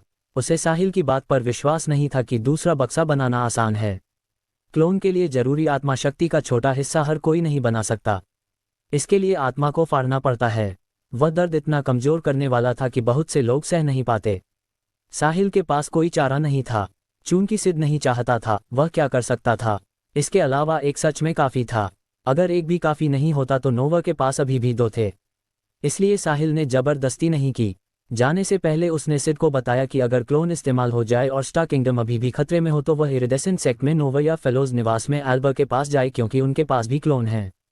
स्टार किंगडम में उसके 5 क्लोन छोड़ना किसी भी संकट से निपटने के लिए काफ़ी था। सिड से विदाई लेकर साहिल सेंट्रल सेक्रेड कॉन्टिनेंट के वेस्ट एंड में गया, जहां फेलोज परिवार स्थित था। ये फेलोज परिवार का क्षेत्र भी था। फेलोज परिवार और साहिल के रिश्ते के फैलने के बाद फेलोज परिवार स्टार किंगडम का नया उभरता सितारा बन गया था। अब फेलोज परिवार वेस्ट एंड पर पूरी तरह नियंत्रण रखता था। साथ ही फेलोज परिवार अभूतपूर्व चरम पर पहुंच गया था। इसके अलावा वे किसी भी शक्ति से बंधे नहीं थे। फेलोज परिवार ने पहले कभी इतनी राहत महसूस नहीं की थी। सब सिर ऊंचा करके और गाल फुलाकर चलते थे। एल्बर गुप्त कक्ष में अपने परिवार के रहस्य पढ़ रही थी। वह धीरे धीरे परिवार के काम संभालने लगी थी और वह व्यक्ति बन गई थी जो जिम्मेदारी ले सकती थी। कहा जा सकता था कि एल्बर की स्थिति परिवार में अब गुरुओं के बराबर थी। जब गुरु उसे देखते तो उन्हें विनम्र व्यवहार करना पड़ता और आवाज नीची करनी पड़ती। गुप्त कक्ष वह जगह थी जहां परिवार के गोपनीय दस्तावेज रखे जाते थे। इस जगह में सिर्फ परिवार के मुख्य सदस्य ही प्रवेश कर सकते थे। चूंकि एल्बर यहां प्रवेश कर सकती थी, ये पर्याप्त प्रमाण था कि उसे परिवार की मान्यता मिल चुकी थी। भविष्य में वह निश्चित रूप से फेलोज परिवार की निर्णयकर्ता बनेगी। कमरे में बहुत सारे गोपनीय स्क्रॉल थे। कुछ परिवार के बारे में थे और कुछ स्टार किंगडम के बारे में। जब वह गोपनीय स्क्रॉल पढ़ रही थी, एल्बर हैरान रह गई। ऐसा लग रहा था कि उसके परिवार और स्टार किंगडम में बहुत सारे रहस्य थे। अध्याय 2385। जब एल्बर सेंट्रल सेक्रेड कॉन्टिनेंट पर फेलोज परिवार के गुप्त कक्ष में गोपनीय स्क्रॉल पढ़ने में डूबी हुई थी, तभी अचानक उसने एक आवाज सुनी। बहुत समय हो गया मिस फेलोज। आवाज का मालिक स्वाभाविक रूप से साहिल था। फेलोज परिवार का गुप्त कक्ष ओवरलॉर्ड जैसे उसे रोक नहीं सकता था। अगर साहिल स्टार किंगडम में कहीं जाना चाहता तो उसे सेकंड लगते। अगर वह अपनी आत्मा शक्ति को बिना रोक टोक छोड़ देता तो स्टार किंगडम में कोई रहस्य उससे छिप नहीं सकता था। लेकिन साहिल ऐसा नहीं करना चाहता था। हर किसी के अपने रहस्य होते हैं। इसके अलावा बिना अनुमति के दूसरों के रहस्य टटोलना अनैतिक है। एल्बर सदमे में थी। वह इस आवाज से परिचित थी। यह अतिशयोक्ति नहीं होगी कि वह दिन रात इसकी आस लगाए रहती थी। लेकिन ये फेलोज परिवार का गुप्त कक्ष था, वह यहाँ कैसे आया? धीरे से सिर घुमाकर उसने वह परिचित चेहरा अपनी आंखों में देखा। मास्टर साहिल, आप यहाँ क्यों? एल्बर ने अविश्वास से आंखें फैलाकर पूछा। क्या मिस फेलोज, क्या आप अपने पुराने दोस्त का स्वागत नहीं करती? साहिल ने मुस्कुराकर पूछा। करती हूँ, बिल्कुल करती हूँ। मैं आपका स्वागत क्यों नहीं करूँगी? आपका आना मेरे पूरे परिवार के लिए बहुत बड़ी सौभाग्य की बात है, एल्बर घबराकर बोली। उसने कभी कल्पना नहीं की थी कि साहिल उसे ढूंढने आएगा। जब वे इरिडेसेंट सेक्ट में अलग हुए थे उसे लगा था कि भविष्य में मिलना मुश्किल होगा, इसलिए उसने कभी नहीं सोचा था कि सिर्फ 1 साल बाद साहिल खुद अपनी मर्जी से यहाँ होगा। एल्बा को बहुत सम्मान महसूस हुआ, उसे परिवार संभालने से भी ज़्यादा रोमांच और उत्साह महसूस हुआ। मिस फेलोज, मुझसे इतनी विनम्रता की ज़रूरत नहीं, हम पुराने दोस्त हैं। उस समय जब मैं मुसीबत में था आपकी वजह से ही मैं खतरे से बच पाया और आज की स्थिति तक पहुंचा। मैं साहिल खुराना कृतघ्न नहीं हूँ मिस फेलोज, मैं आपकी दया को हमेशा याद रखूंगा। साहिल का भाव गंभीर हो गया, वह एल्बा के प्रति सच्चे दिल से आभारी था। अगर उसने महत्वपूर्ण समय पर मदद न की होती तो पता नहीं वह आज कहाँ होता। इसलिए उसे आत्मरक्षा के लिए एल्बा को 2 क्लोन जरूर देने थे। जब तक वह स्टार किंगडम से बाहर नहीं जाती, ओवरलॉर्ड की ताकत वाला क्लोन सभी संकटों से निपटने के लिए काफ़ी था। मास्टर साहिल, मेरा मजाक मत उड़ाए। मेरे बिना भी मुझे विश्वास है कि आप सभी मुसीबतें आसानी से हल कर लेते। मैंने तो बस आपके लिए छोटे मोटे काम किए थे। एल्बा के चेहरे पर कड़वी मुस्कान थी। साहिल की बातों से उसे शर्मिंदगी महसूस हुई। एल्बा को लगता था कि उसने साहिल की सच में ज़्यादा मदद नहीं की और वह बस छोटे मोटे काम कर रही थी। लेकिन उसे पता नहीं था कि साहिल के लिए पैसा खर्च करने में मदद करना, फेलोज परिवार को ट्रेजर ट्रोव में हिस्सेदारी देने के लिए मनाना और साहिल को बहुत सारे लैविश पॉइंट्स दिलाना उसकी सबसे बड़ी मदद थी। लैविश पॉइंट्स ही साहिल के मजबूत होने की नींव थे। लैविश पॉइंट्स के बिना साहिल आज की स्थिति तक कैसे पहुंचता? नहीं नहीं नहीं मिस फेलोज, आपने बहुत कुछ किया है। ज़्यादा कहना उचित नहीं, लेकिन संक्षेप में आपने मेरी बहुत मदद की है। इस बार आपसे मिलने का उद्देश्य आपको आत्मरक्षा के लिए कुछ देना है। भविष्य में खतरे में पड़ने पर आप इसे खोल सकती हैं और यह निश्चित रूप से संकट हल करने में मदद करेगा। साहिल ने इतना कहते हुए 2 लकड़ी के बक्से निकाले और एल्बा को दिए।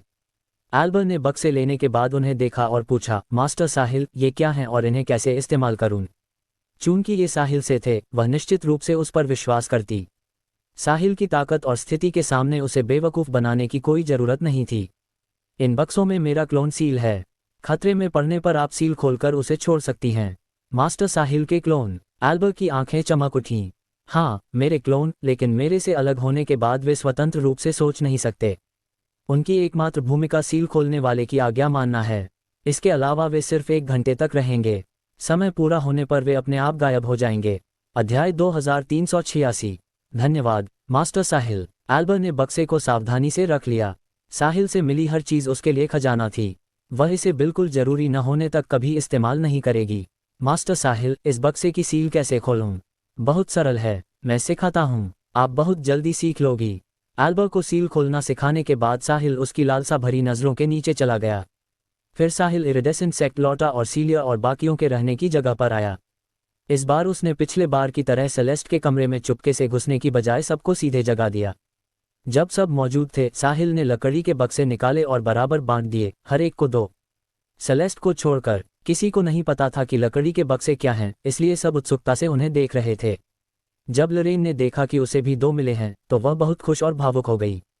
वह इस बड़े परिवार में सबसे आखिर में शामिल हुई थी। इसके अलावा स्टार किंगडम जाते समय वह बहुत घमंडी थी। उसने सबको नीचा समझा था क्योंकि उसे लगता था कि भविष्य में वह सीलिया और बाकियों जैसी नहीं होगी। उसने साहिल को भी नीचा समझा था। बेशक लॉरेन ने ऐसा मुख्य रूप से इसलिए किया था क्योंकि सोमोलैंड में चुने हुए लोगों के बड़े आयोजन में इतने लोगों के सामने साहिल ने उसे ठुकरा दिया था। औरतें कभी कभी इतनी छोटी सोच वाली होती हैं। जो लॉरेन को उम्मीद नहीं थी वह ये कि इरिडेसेंट सेक्ट के 4 बुजुर्गों ने उसकी प्रतिभा की कद्र नहीं की, बल्कि वे उसे एजल की जागृति का आखिरी शिकार बनाने के लिए प्रशिक्षित करना चाहते थे। अगर साहिल न होता तो वह एजल की ताकत बहाल करने का पोषण बन जाती। जिस आदमी से वह इतने समय से नफरत करती थी, उसने जान जोखिम में डालकर उसे बचाया। जिस पल साहिल ने उसे बचाया, लॉरेन के दिल की सारी नफरत उसके लिए प्रशंसा में बदल गई। जीवन मौत का अनुभव करने के बाद उसने चीज़ों को अलग तरह से देखा और सोचा। उसकी प्रतिष्ठा और अहंकार महत्वपूर्ण नहीं थे। जब तक वह उस व्यक्ति के साथ रह सकती थी जिसे वह पसंद करती थी, वह सब कुछ करने को तैयार थी। अगर भविष्य में किसी दिन उसे साहिल के लिए खुद को कुर्बान करना पड़ा तो लॉरेन बिना हिचकिचाए सहमत हो जाएगी। आखिरकार साहिल ने उसकी जान बचाई थी। साहिल के बिना लॉरेन आज जहां है वहां नहीं होती। बक्से बांटने के बाद साहिल ने बक्सों के काम और इस्तेमाल का तरीका समझाना शुरू किया। सुनकर कि बक्सों में साहिल के क्लोन सील हैं, सबने उत्सुकता से उन्हें देखा। परिचय के बाद साहिल ने सबको सील खोलना सिखाना शुरू किया। उसने हर एक को व्यक्तिगत रूप से सिखाया। उसे गारंटी देनी थी कि सब बहुत कुशलता से कर सके ताकि सबसे तेज समय में सील खोल सकें, वरना आपात स्थिति में अगर वे धीमे रहे तो मुसीबत हो जाएगी। उन्हें तुरंत सील खोलनी होगी। जैसे ही साहिल द्वारा छोड़ी गई रक्तसार बाहर उड़ेगी, ओवरलॉर्ड की रक्तसार का दबाव ओवरलॉर्ड रेल्म से नीचे सबको अस्थायी रूप से रोक देगा। जब दुश्मन आखिरकार प्रतिक्रिया करेगा, तब तक क्लोन प्रकट हो चुका होगा और फिर वह दुश्मन से निपट लेगा। सबको सील खोलना सिखाने के बाद साहिल द स्पिरिट केज में वापस लौट गया। दूसरी तरफ एम्प्रेस एलोरा ने जबरदस्ती द स्पिरिट केज छोड़ा और लेला में वापस आ गई। अध्याय 2387, लेवल 9 सभ्यता लेला। एक सील किए गए मृत तारे के ऊपर अचानक एक धुंधली आकृति प्रकट हुई। यह एलोरा थी, जिसने अपनी शक्तिशाली आत्मा शक्ति से जबरदस्ती द स्पिरिट केज छोड़ा था। जब से उसने रोबोशस और सोल डिवाउरर्स के साथ युद्ध में जीवित रहने के लिए आत्म विस्फोट किया था, एलोरा का भौतिक शरीर गायब हो गया था और वह सिर्फ आत्मा के रूप में रह सकती थी। सौभाग्य से इस बार उसकी शर्त जीत गई।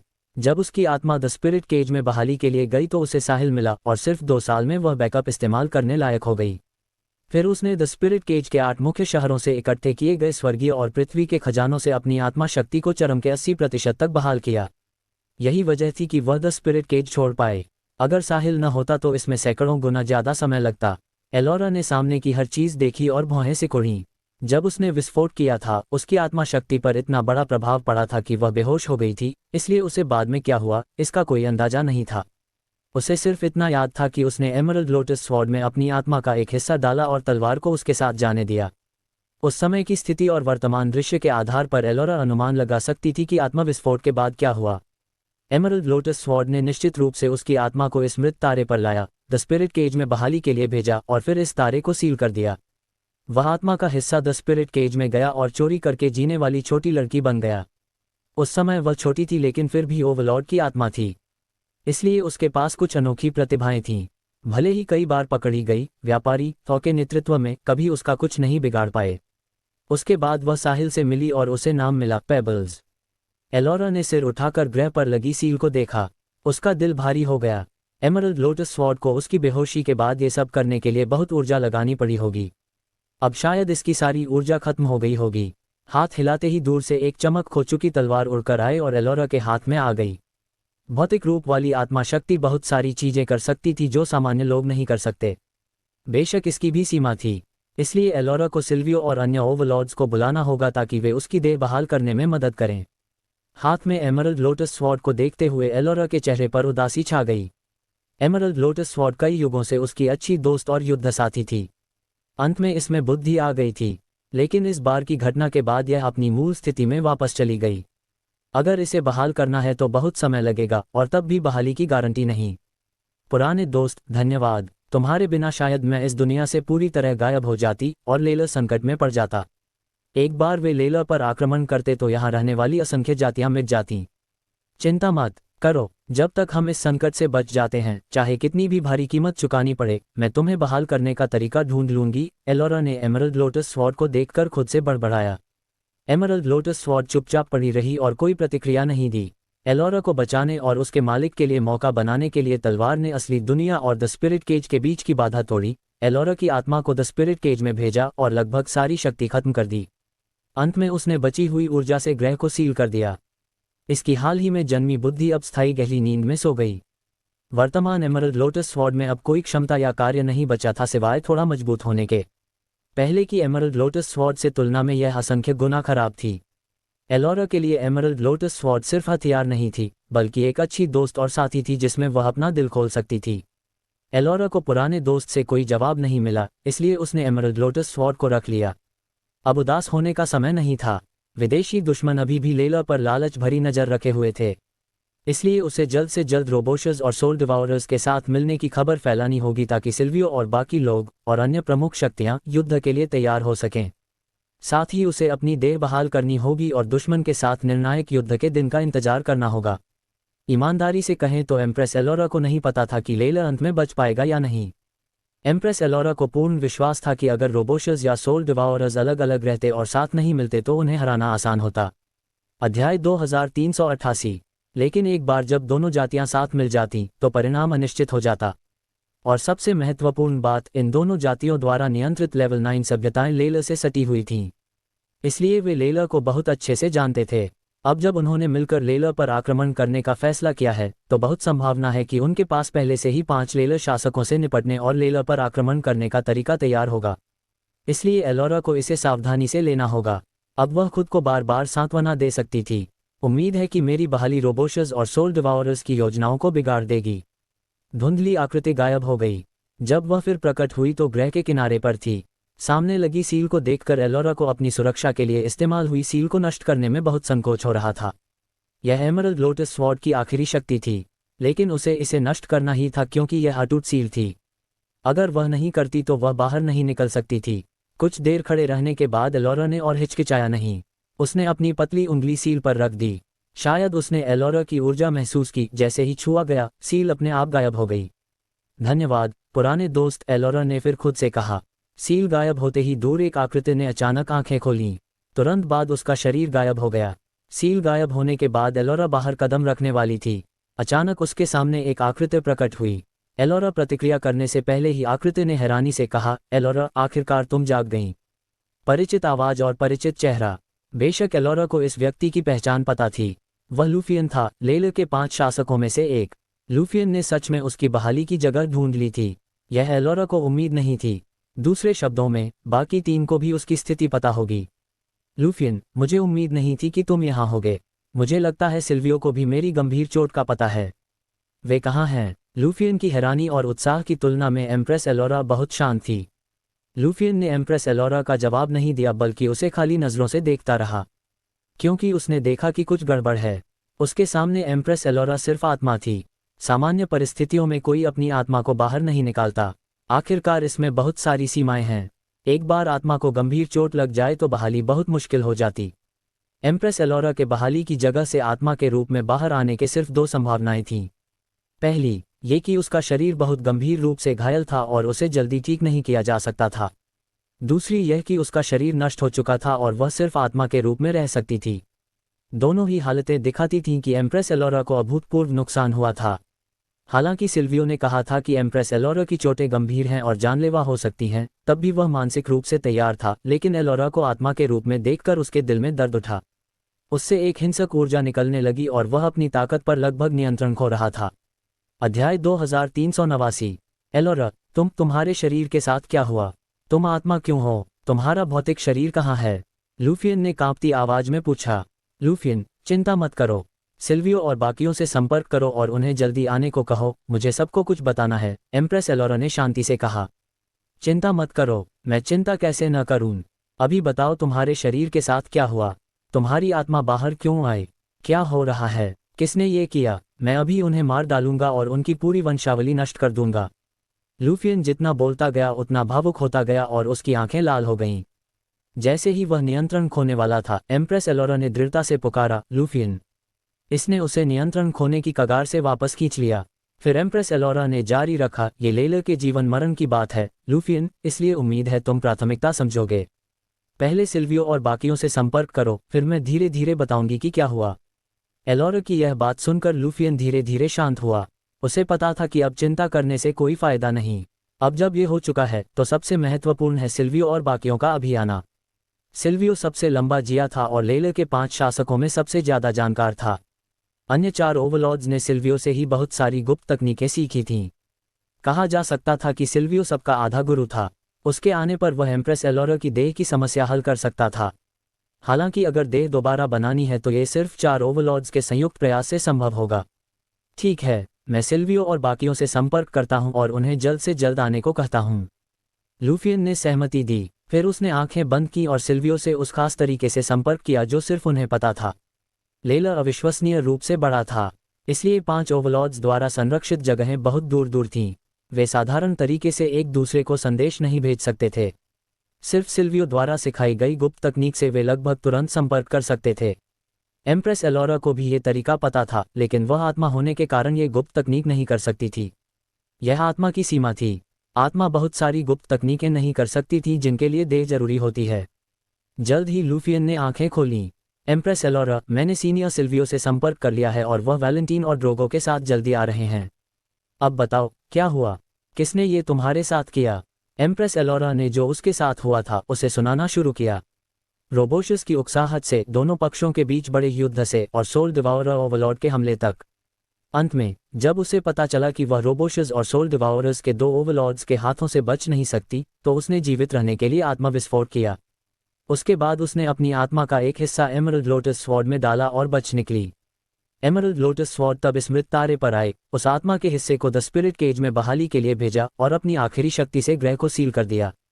द स्पिरिट केज में जो हुआ, एम्प्रेस एलोरा ने सिर्फ संक्षेप में बताया, लेकिन विस्तार से नहीं। उसने साहिल का एक शब्द भी नहीं कहा। उसने सिर्फ इतना कहा कि द स्पिरिट केज में यादें बहाल होने के बाद वह 8 मुख्य शहरों में गई, स्थानीय शक्तियों से संपर्क किया, तरह तरह के खजाने इकट्ठे किए और आखिरकार अपनी आत्मा शक्ति को 80% तक बहाल किया। उसके बाद उसने जबरदस्ती द स्पिरिट केज छोड़ा और लेला में वापस आ गई। जैसे जैसे एम्प्रेस एलोरा विस्तार से बता रही थी, लूफियन के शरीर में ऊर्जा बहुत अस्थिर हो गई। ऐसा लग रहा था कि वह कभी भी फट सकता है। सच में ये सिल्वियो के मूल अनुमान जैसा ही है। रोबोशस और सोल डिवाउरर्स इतने साहसी हो गए। उन्होंने मिलकर लेला पर आक्रमण करने की हिम्मत कैसे की? वे मौत मांग रहे हैं। लूफियन को सबसे ज्यादा गुस्सा इस बात का था कि रोबोशस और सोल डिवाउरर्स ने एम्प्रेस एलोरा पर कार्रवाई करने की हिम्मत कैसे की। परिणामस्वरूप एम्प्रेस एलोरा का शरीर नष्ट हो गया और वह लगभग मर गई। अब वह सिर्फ आत्मा के रूप में रह सकती थी। एम्प्रेस एलोरा लूफियन की औरत थी। एलोरा, चिंता मत करो। मैं, लूफियन, यहाँ शपथ लेता हूँ कि मैं तुम्हारा बदला लूंगा और रोबोशस तथा सोल डिवाउरर्स को भारी कीमत चुकवाऊंगा। लूफियन ने दांत पीसकर कहा। अध्याय 2390। इन दो जातियों को उसके दिल में मारने की सूची में शामिल कर लिया गया था। जब वह हेवनली ओवरलॉर्ड रैंक तक पहुंचेगा, वह रोबोशस और सोल डिवाउरर्स के अड्डे में घुसेगा और इन दो घातक ट्यूमर को पूरी तरह खत्म कर देगा। लूफियन, धन्यवाद, लेकिन मैं अपने मामले खुद निपटाना चाहती हूँ और उम्मीद है तुम इसमें दखल नहीं दोगे। एलोरा की बात सुनकर लूफियन हैरान रह गया। वह लंबे समय तक उबर नहीं पाया। उसने पाया कि इस बार वापस आने पर एलोरा थोड़ा बदल गई है। हालांकि वह पहले की तरह ठंडी थी, लेकिन द स्पिरिट केज के अनुभव के बारे में बात करते समय उसके चेहरे पर अनजाने में मुस्कान आ जाती थी। लूफियन ने उसे कई युगों से जाना था और उसने कभी उसके चेहरे पर यह मुस्कान नहीं देखी थी। पहले उसे लगा कि वह आंखों का धोखा देख रहा है। अब लगता था कि एलोरा ने द स्पिरिट केज में कुछ ऐसा अनुभव किया होगा जो अविस्मरणीय था। लूफियन ज्यादा सोचना नहीं चाहता था। आखिरकार उसने एलोरा को बहुत लंबे समय से जाना था। एलोरा के घायल होने और गायब होने को सिर्फ कुछ साल हुए थे। उनके जानने के समय की तुलना में वह समय नगण्य था, यानी उसने जीवन में सिर्फ गुजरते समय दृश्य को झटका था। शायद उसने लूफियन की प्रतिक्रिया देखी। एलोरा ने जल्दी कहा, लूफियन, गलत मत समझना। मेरा मतलब था कि रोबोशस और सोल डिवाउरर्स ने मुझे बहुत नुकसान पहुंचाया है और मैं खुद बदला लेना चाहती हूं। और कुछ नहीं है, इसलिए उम्मीद है तुम ज्यादा नहीं सोचोगे। अगर एलोरा समझाती नहीं तो ठीक था। एक बार समझाई तो लूफियन को संदेह होने लगा। एक बात जान लो कि पहले एलोरा बेहद ठंडी मशहूर थी। वह कभी कुछ समझाती नहीं थी। ऐसा लगता था कि लूफियन को एलोरा के द स्पिरिट केज के अनुभव को समझने में समय लगाना पड़ेगा। एलोरा ने जरूर कुछ ऐसा छिपाया होगा जो उसे नहीं पता। चिंता मत करो, मैं कुछ नहीं सोच रहा। लूफियन मुस्कुराया। हालांकि उसने इस पर ज्यादा ध्यान देना शुरू कर दिया। यह अच्छा है, अभी हमें आवेग में काम करने का समय नहीं है। रोबोशस और सोल डिवाउरर्स ने निश्चित रूप से तैयारी कर रखी होगी, इसलिए हमें पहले इस संकट से गुजरना होगा, वरना बदला वगैरह सिर्फ खाली बातें होंगी। एलोरा, इस बार वापस आने पर तुम बहुत बदल गई लगती हो। पहले वाली तुम इतना कुछ समझाने की जहमत नहीं उठाती, लूफियन ने लापरवाही से कहा। एलोरा के चेहरे का भाव नहीं बदला, लेकिन अंदर से वह सदमे में थी। क्या लूफियन ने कुछ पता लगा लिया? असंभव। उसने साहिल के बारे में एक शब्द भी नहीं कहा, इसलिए लूफियन को पता नहीं चल सकता। वास्तव में एलोरा को डर था कि लूफियन को साहिल के अस्तित्व का पता चल जाए। उसे लूफियन का पता था। सतह पर वह विनम्र सज्जन लगता था, लेकिन ये सिर्फ तब तक जब उसकी सहनशीलता की सीमा न टूटे। एक बार कोई उसकी सीमा पार कर दे और उसे गुस्सा दिला दे तो परिणाम बहुत गंभीर होते। लूफियन का दूसरा व्यक्तित्व सामने आ जाता। वह लूफियन क्रूर होता था और जीवन की परवाह नहीं करता था। ऐसा एक बार हुआ था और असंख्य हताहत हुए थे। अंत में सिल्वियो ने उसे दबाया था। अगर अभी एलोरा ने समय पर याद न दिलाया होता तो लूफियन उस व्यक्ति में बदल गया होता। लेले के 5 शासकों में सिर्फ सिल्वियो और लूफियन सबसे ज्यादा चालाक थे। इसके अलावा सिल्वियो युगों से जीता हुआ पुराना राक्षस था। लूफियन सिल्वियो जितना पुराना नहीं था, लेकिन वह भी बहुत खतरनाक था। अगर उसे पता चल जाता कि इन 2 सालों में एलोरा दिन में साहिल की गोद में रहती थी और रात में साहिल के साथ सोती थी, तो मुसीबत हो जाती। भले ही एलोरा अभी भी छोटी लड़की थी और उसकी यादें बहाल नहीं हुई थीं, लूफियन इसे कभी स्वीकार नहीं कर पाता।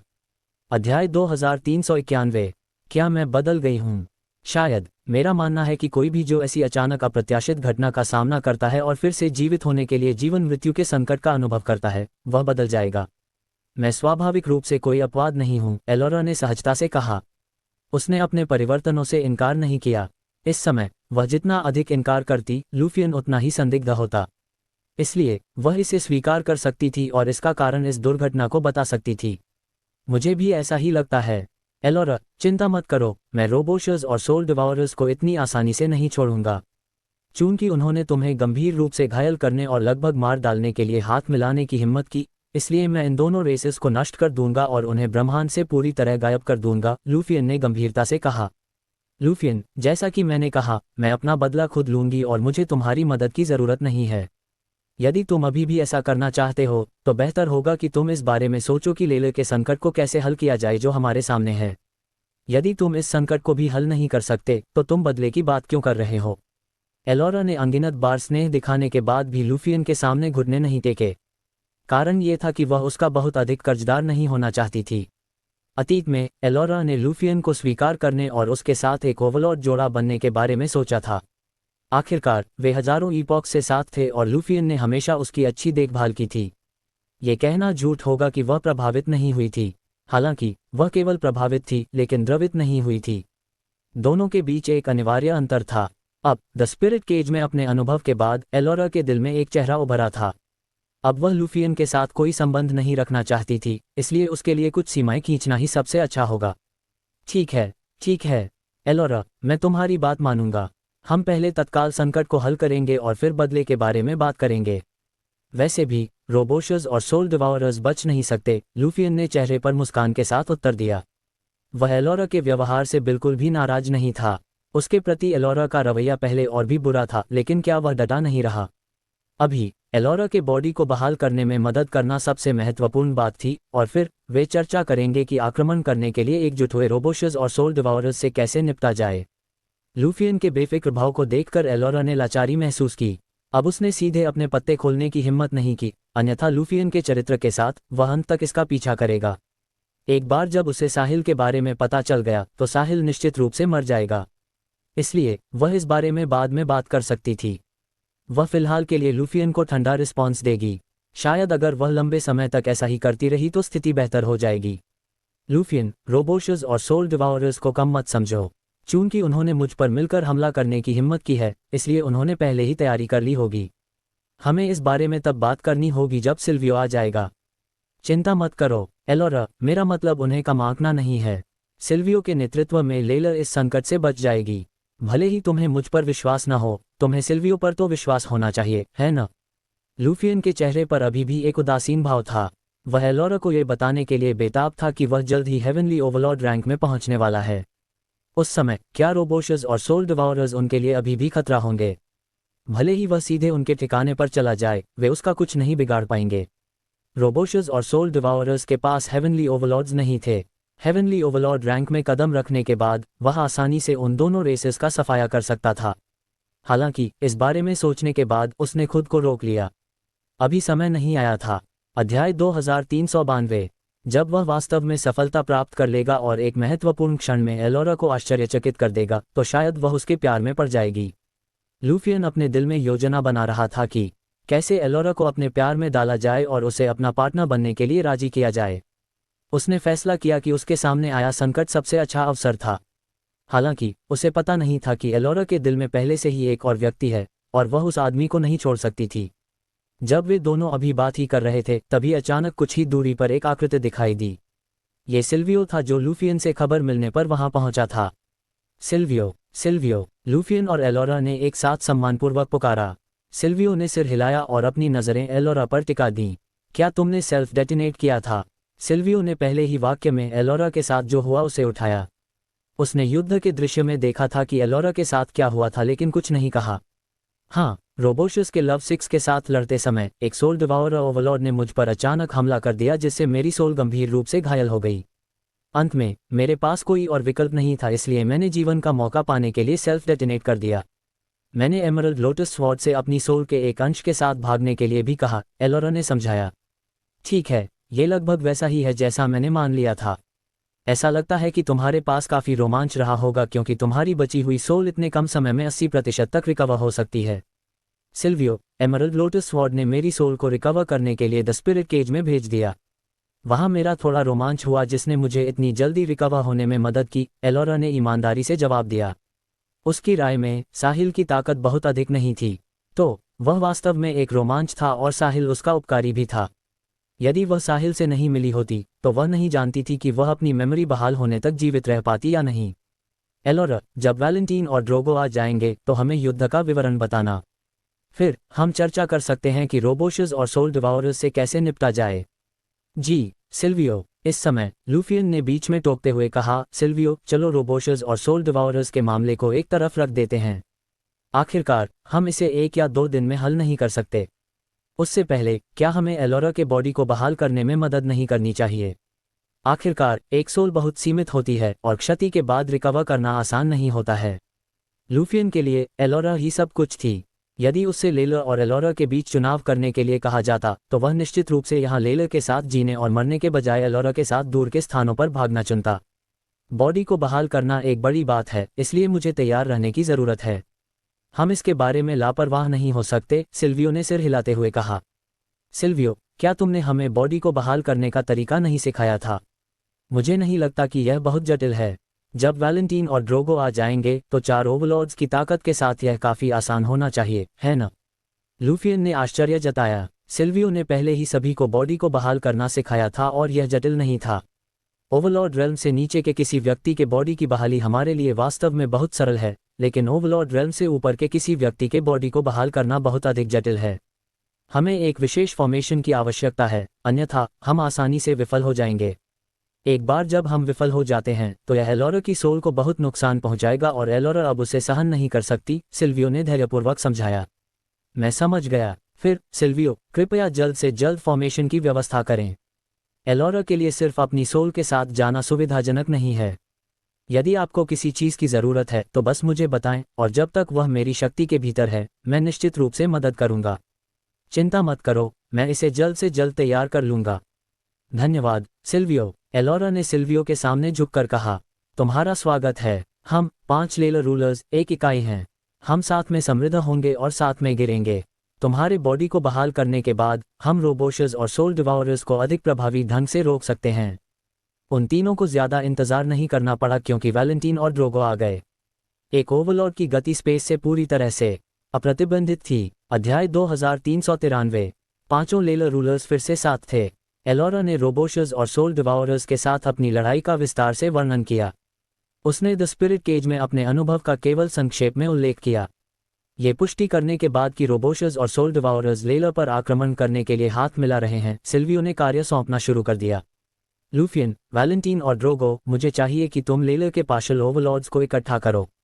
उनके साथ एक बैठक करो और उन्हें बताओ कि लेलर जीवन और मृत्यु के मोड़ पर है, इसलिए हर किसी को इस संकट से उबरने के लिए एकजुट होना चाहिए।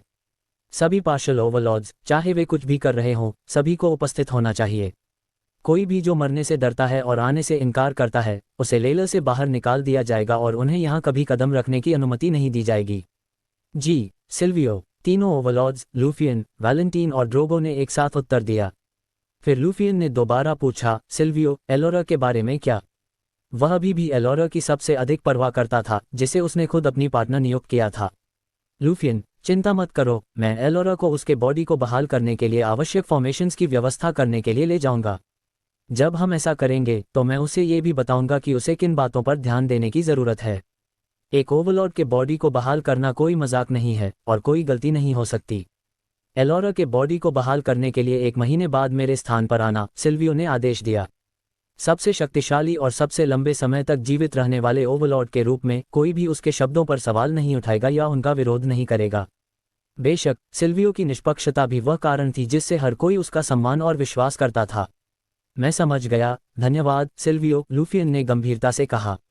धन्यवाद सिल्वियो, एलोरा ने भी कहा। ठीक है, समय कम है, चलो अब कार्रवाई करते हैं।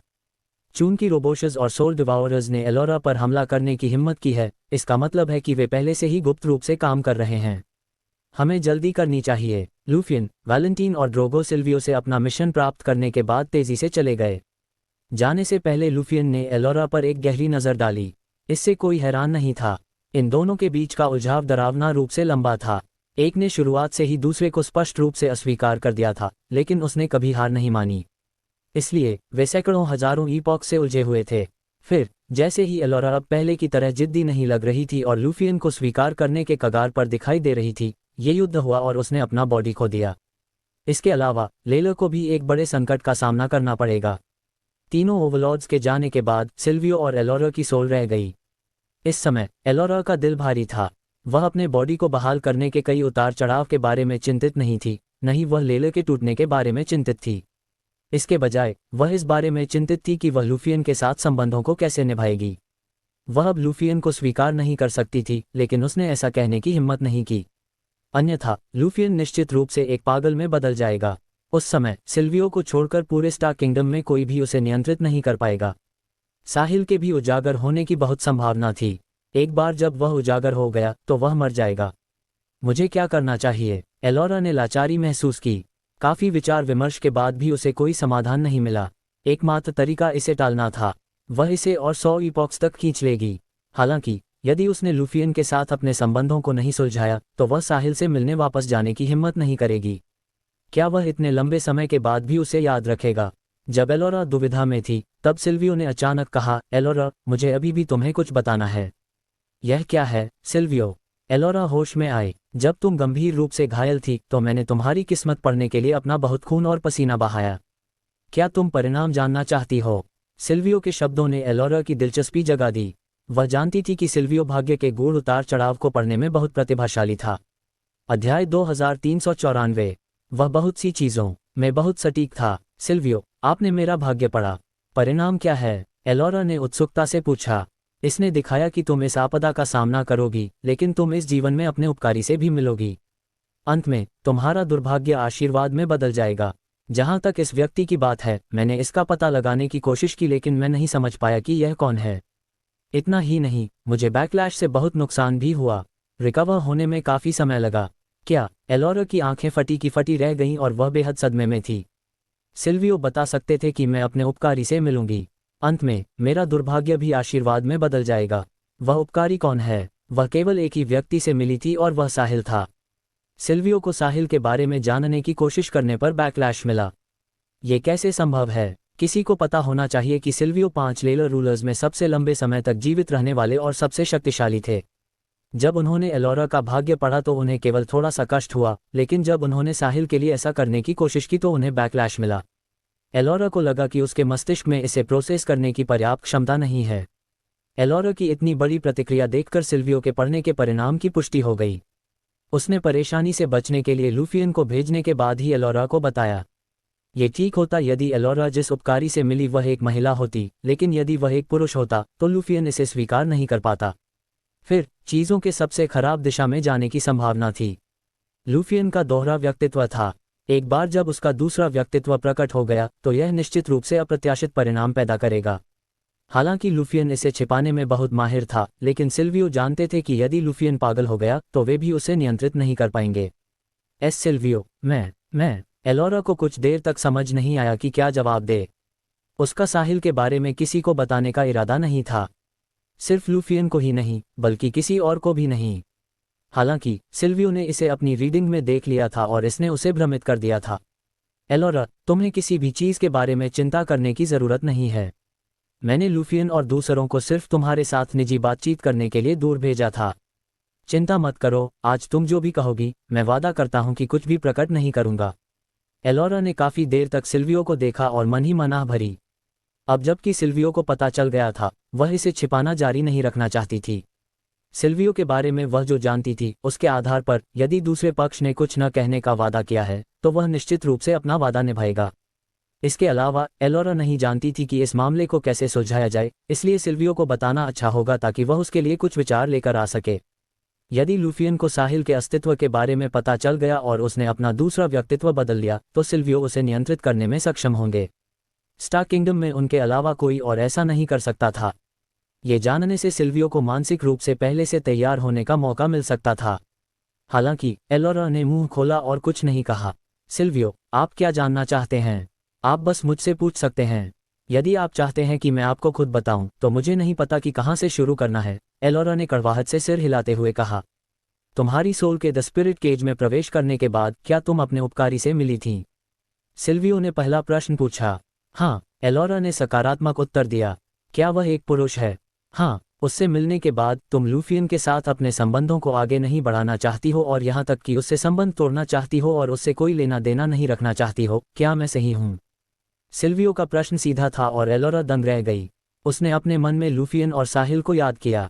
ये बहुत अजीब था। भले ही वह लूफियन को हजारों ईपॉक से जानती थी, लेकिन इस समय लूफियन की उसकी छाप वास्तव में धुंधली थी। इसके विपरीत वह साहिल के साथ बिताए हर पल को स्पष्ट रूप से याद कर सकती थी। जब वह समझ गई कि वह अंदर से कैसा महसूस कर रही है, तो एलोरा ने दृढ़ स्वर में उत्तर दिया। हाँ। अध्याय 2395। एलोरा ने सिल्वियो के 3 सवालों के जवाब 3 हाँ में दिए। सिल्वियो को मनचाहा जवाब मिलने के बाद वह कुछ देर चुप रहा। फिर उसने पूछना जारी रखा, एलोरा, क्या तुमने कभी सोचा है कि अगर लूफियन को इस बारे में पता चला तो क्या होगा? मैं जानती हूं कि लूफियन इसे स्वीकार नहीं कर पाएगा, इसलिए मैं फिलहाल उसे नहीं बताने वाली हूं। मैं इसे तब तक टालूंगी जब तक मैं कर सकती हूं, एलोरा ने लाचारी से जवाब दिया। वह इस मामले का कोई समाधान नहीं सोच पा रही थी। वह केवल यही कर सकती थी कि टालमटोल करे। वैसे भी वह साहिल से तब तक कभी नहीं मिलेगी जब तक कि उसने लूफियन के साथ अपने मामलों को नहीं सुलझा लिया। अन्यथा यदि लूफियन को साहिल के अस्तित्व का पता चला तो वह साहिल को ढूंढेगा और मार डालेगा, चाहे कुछ भी हो जाए। यदि लूफियन को इस बारे में पता चलता है तो यह सवाल नहीं है कि वह इसे स्वीकार कर सकता है या नहीं, बल्कि यह उसके भीतर के दूसरे व्यक्तित्व को सक्रिय कर देगा। जहां तक उसे न बताने की बात है, उसे जल्द या बाद में तुम्हारे व्यवहार के बारे में पता चल ही जाएगा। सिल्वियो, यदि लूफियन को इस बारे में पता चला और उसका दूसरा व्यक्तित्व सक्रिय हो गया, तो मुझे उम्मीद है कि आप उसे पिछली बार की तरह नियंत्रित कर सकते हैं और उसे दबा सकते हैं। उसे लेला में बेकाबू होकर घूमने मत देना, अन्यथा वह अनगिनत मौतों और चोटों का कारण बनेगा, एलोरा ने गुहार लगाई। तुम इस बारे में बहुत सरलता से सोच रही हो। लूफियन छिपाने में बहुत माहिर है और उसकी प्रतिभा तुम्हारी कल्पना से परे है। साथ ही वह बहुत शक्तिशाली भी है। यदि उसका दूसरा व्यक्तित्व बाहर आता है तो शायद मैं उसे दबाने में सक्षम न हूं। सिल्वियो ने कड़वी मुस्कान के साथ सिर हिलाया। लेले के अन्य 4 ओवरलॉर्ड्स में से सिल्वियो लूफियन के बारे में सबसे अधिक आशावादी थे। वह काफी प्रतिभाशाली था और उसकी दृढ़ता भी इतनी मजबूत थी कि वह भयानक थी। अन्यथा उसने हार माने बिना सैकड़ों हजारों ईपॉक्स तक एलोरा का पीछा नहीं किया होता। इसके अलावा उसके पास समझने की काफी उच्च शक्ति भी थी। यदि उसे ठीक से तैयार किया जाता तो वह निश्चित रूप से लेला का स्तंभ और प्रतिरोध की एक बड़ी शक्ति बन जाता। दुर्भाग्य से लूफियन का दोहरा व्यक्तित्व था और वे पूरी तरह से अलग थे। ये लगभग ऐसा था जैसे वे एक दूसरे के धुर विरोधी हों। एक बार जब ये सक्रिय हो गया और यदि उसके दूसरे व्यक्तित्व का पलड़ा भारी हो गया तो इसके गंभीर परिणाम होंगे। ऐसा एक बार हुआ था और उसे सिल्वियो ने जबरदस्ती दबा दिया था। हालांकि यदि ऐसा दोबारा हुआ तो सिल्वियो को नहीं पता था कि क्या वे लूफियन को दोबारा दबा पाएंगे। यही वह बात थी जिसकी उन्हें वास्तव में चिंता थी। क्या सिल्वियो, क्या आप मुझसे मजाक कर रहे हैं? आप अब लूफियन को नहीं दबा सकते। ये कैसे संभव है? यदि आप उसे नहीं दबा सकते तो स्टार किंगडम में और कौन कर सकता है? एलोरा चिल्लाई। वह, जो हमेशा पानी की तरह शांत रहती थी, ने आखिरकार हिंसक मनोदशा का अनुभव किया। ऐसा लग रहा था कि उसे विश्वास नहीं हो रहा था कि सिल्वियो क्या कह रहे थे। उसे उम्मीद थी कि यदि साहिल का पर्दाफाश हो गया तो सिल्वियो उसकी मदद कर पाएंगे। यदि सिल्वियो भी कुछ नहीं कर सकते थे तो क्या इसका मतलब यह था कि लेला में कोई भी लूफियन को दबा नहीं पाएगा? मैं यह नहीं कहूंगा कि मैं निश्चित रूप से नहीं कर सकता। बस यह है कि लूफियन बहुत गहराई से छिपा हुआ है, इसलिए मैं किसी चीज की गारंटी नहीं दे सकता। तब मुझे क्या करना चाहिए? एलोरा ने घबराहट से पूछा।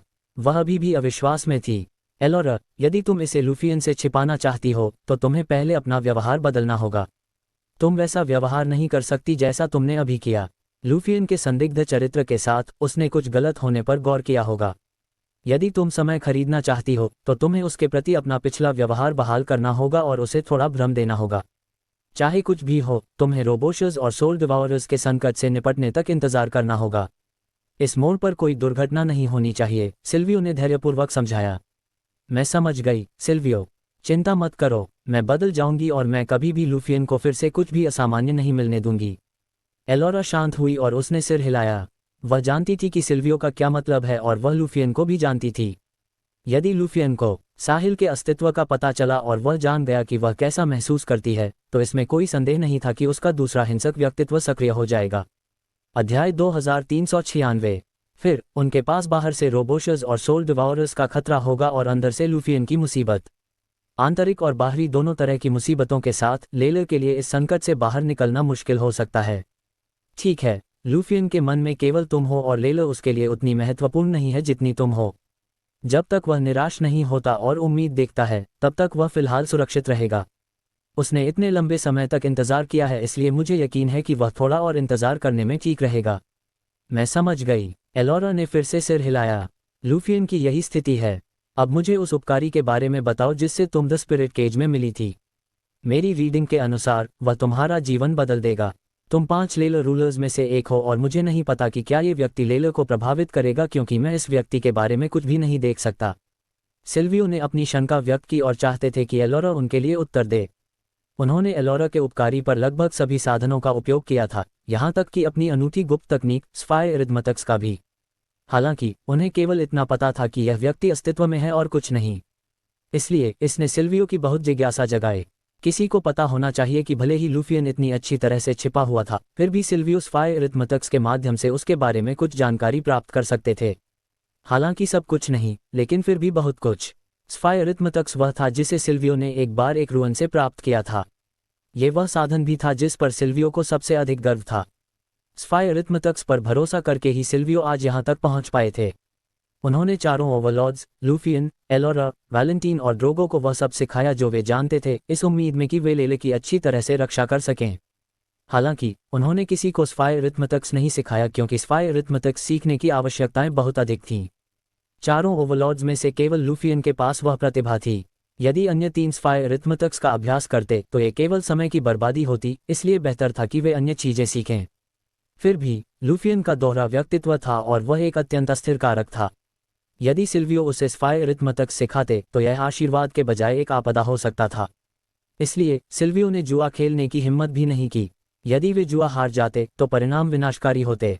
इसके अलावा स्पाई इरिथमेटिक्स भी सिल्वियो का लेलर को नियंत्रित करने का सबसे बड़ा साधन था। वह इसे फैलाना नहीं चाहते थे क्योंकि वे नियंत्रण खो सकते थे। सिल्वियो, जब मैंने पहली बार द स्पिरिट केज में प्रवेश किया तो मेरी सोल गंभीर रूप से घायल होने के कारण मेरा बॉडी एक छोटी बच्ची में बदल गया था। उस समय मेरे पास कोई याद नहीं थी और मैं भोजन के लिए द स्पिरिट केज में हर जगह खजाने चुराने के लिए बस वृत्ति पर भरोसा करती थी जब तक कि मैं उससे नहीं मिली। इतना कहकर एलोरा के चेहरे पर मुस्कान आ गई। एलोरा का रूप देखकर सिल्वियो ने मन ही मन लाचारी से आह भरी। सैकड़ों हजारों ईपॉक्स की लूफियन की मेहनत बर्बाद हो गई। वे लूफियन के लिए न्याय की लड़ाई नहीं लड़ना चाहते थे, लेकिन उन्हें बस लगा कि यह अफसोस की बात है। मूल रूप से ये दोनों लोग एक असाधारण कहानी बन सकते थे जो कल्पना को कैद कर लेती और दूर दूर तक फैल जाती। लूफियन के साथ एलोरा के होने से सिल्वियो का मानना था कि लूफियन का हिंसक व्यक्तित्व पूरी तरह से दब जाएगा और उसे फिर कभी रोशनी देखने का मौका नहीं मिलेगा। कितने अफसोस की बात है। हालांकि रिश्तों में अक्सर ऐसा ही होता है। अंत में सैकड़ों या हजारों ईपॉक्स का समर्पण कई वर्षों तक किसी अन्य के साथ बिताए गए समय की तुलना नहीं कर सकता। सिल्वियो बहुत लंबे समय से यहाँ थे, इसलिए उन्होंने ऐसा बहुत कुछ होते देखा था। वे ये भी तय नहीं कर सकते थे कि कौन सही था या कौन गलत। ठीक जब लूफियन इतने लंबे समय से कड़ी मेहनत कर रहा था और सफल होने ही वाला था, तब ऐसा कुछ हुआ। वे केवल विलाप कर सकते थे कि परिस्थितियां लूफियन के प्रतिकूल थीं। दोनों का साथ रहना किस्मत में नहीं था। अध्याय 2397। एलोरा ने सिल्वियो को साहिल के बारे में सब कुछ बताया। वह सिल्वियो पर भरोसा कर सकती थी, जो उसके गुरु और मित्र थे।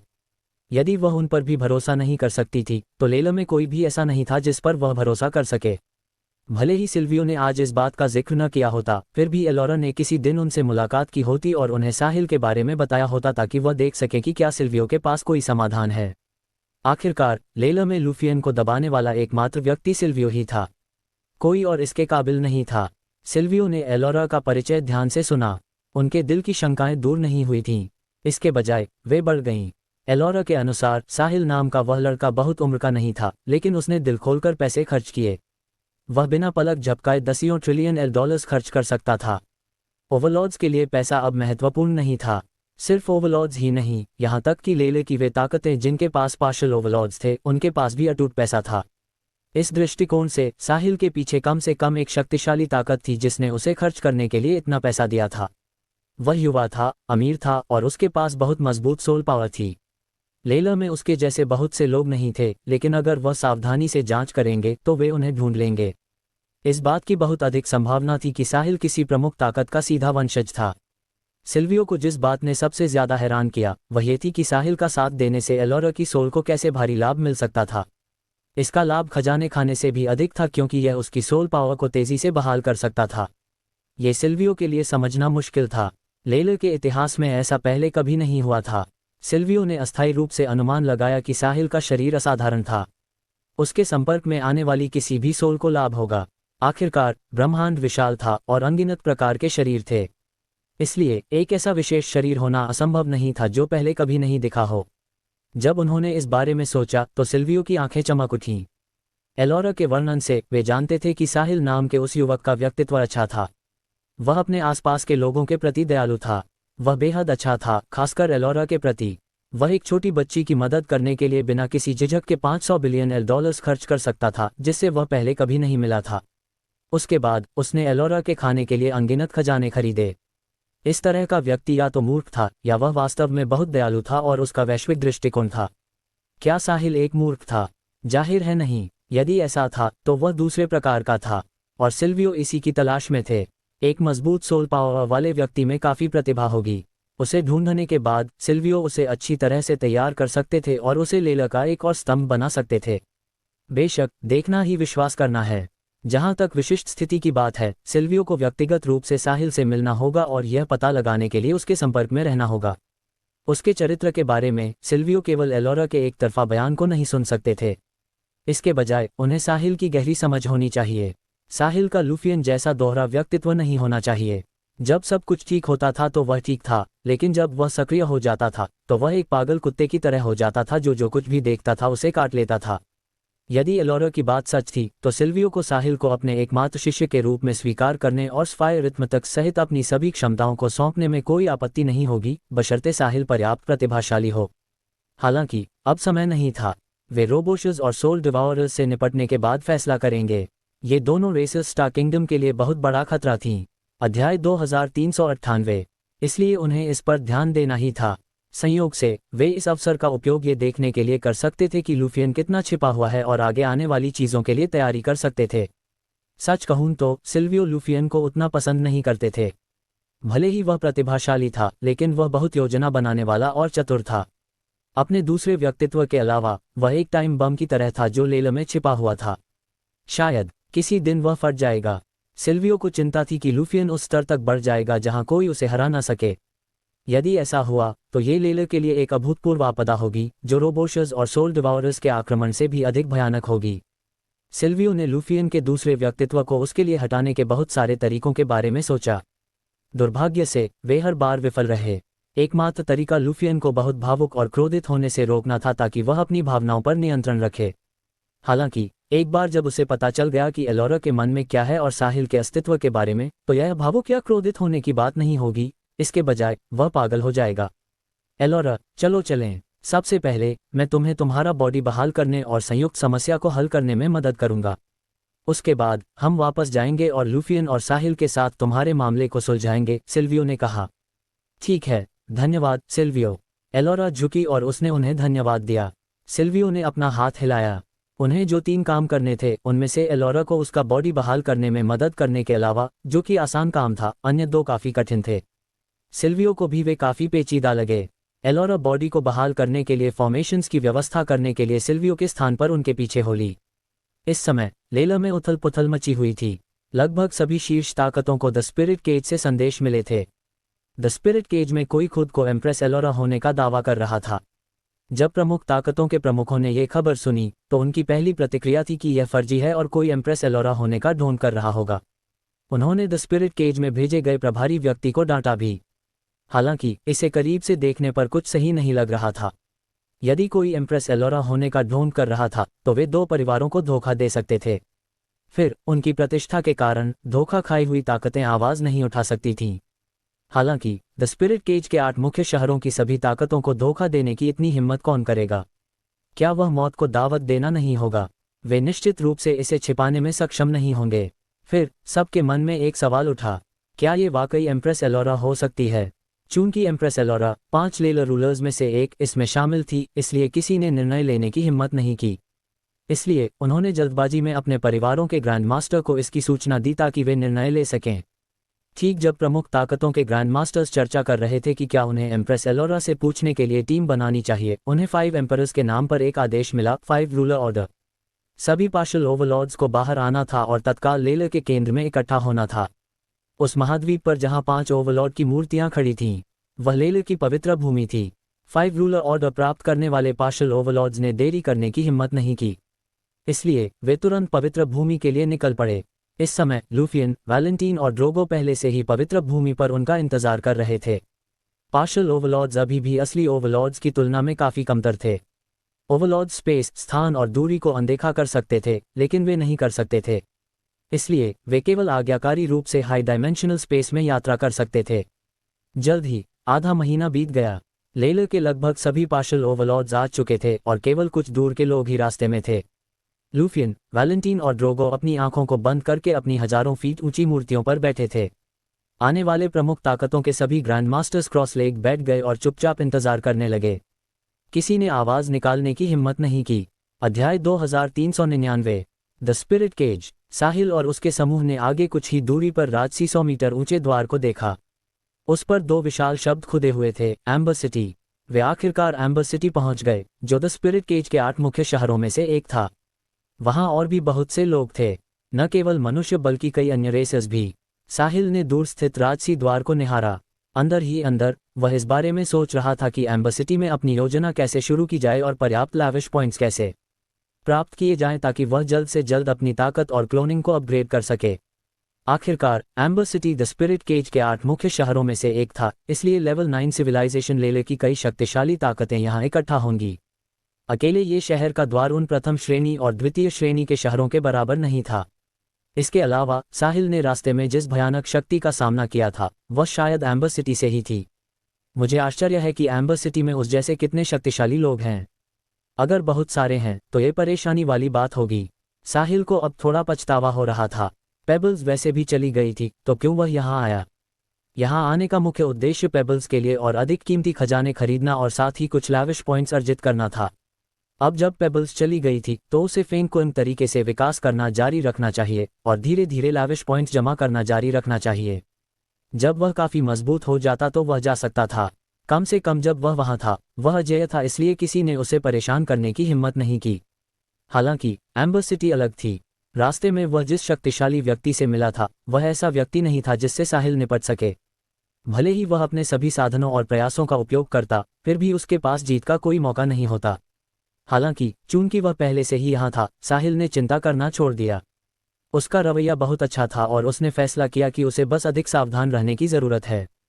साहिल को नहीं पता था कि उसका ओवरलॉर्ड स्तर क्या है। लेलर में वह केवल 5 लेलर रूलर्स के बाद दूसरे स्थान पर था। जब वह द स्पिरिट केज में था तो ये कहने की जरूरत नहीं थी कि जब तक 5 शासक यहाँ नहीं थे वह अजेय होगा। हालांकि साहिल को पता नहीं था।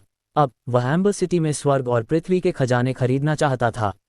उसे नहीं पता था कि यहाँ के अधिकांश खजाने एलोरा द्वारा ले लिए गए थे। फिर भी साहिल के लिए यह जरूरी नहीं कि बुरी बात हो।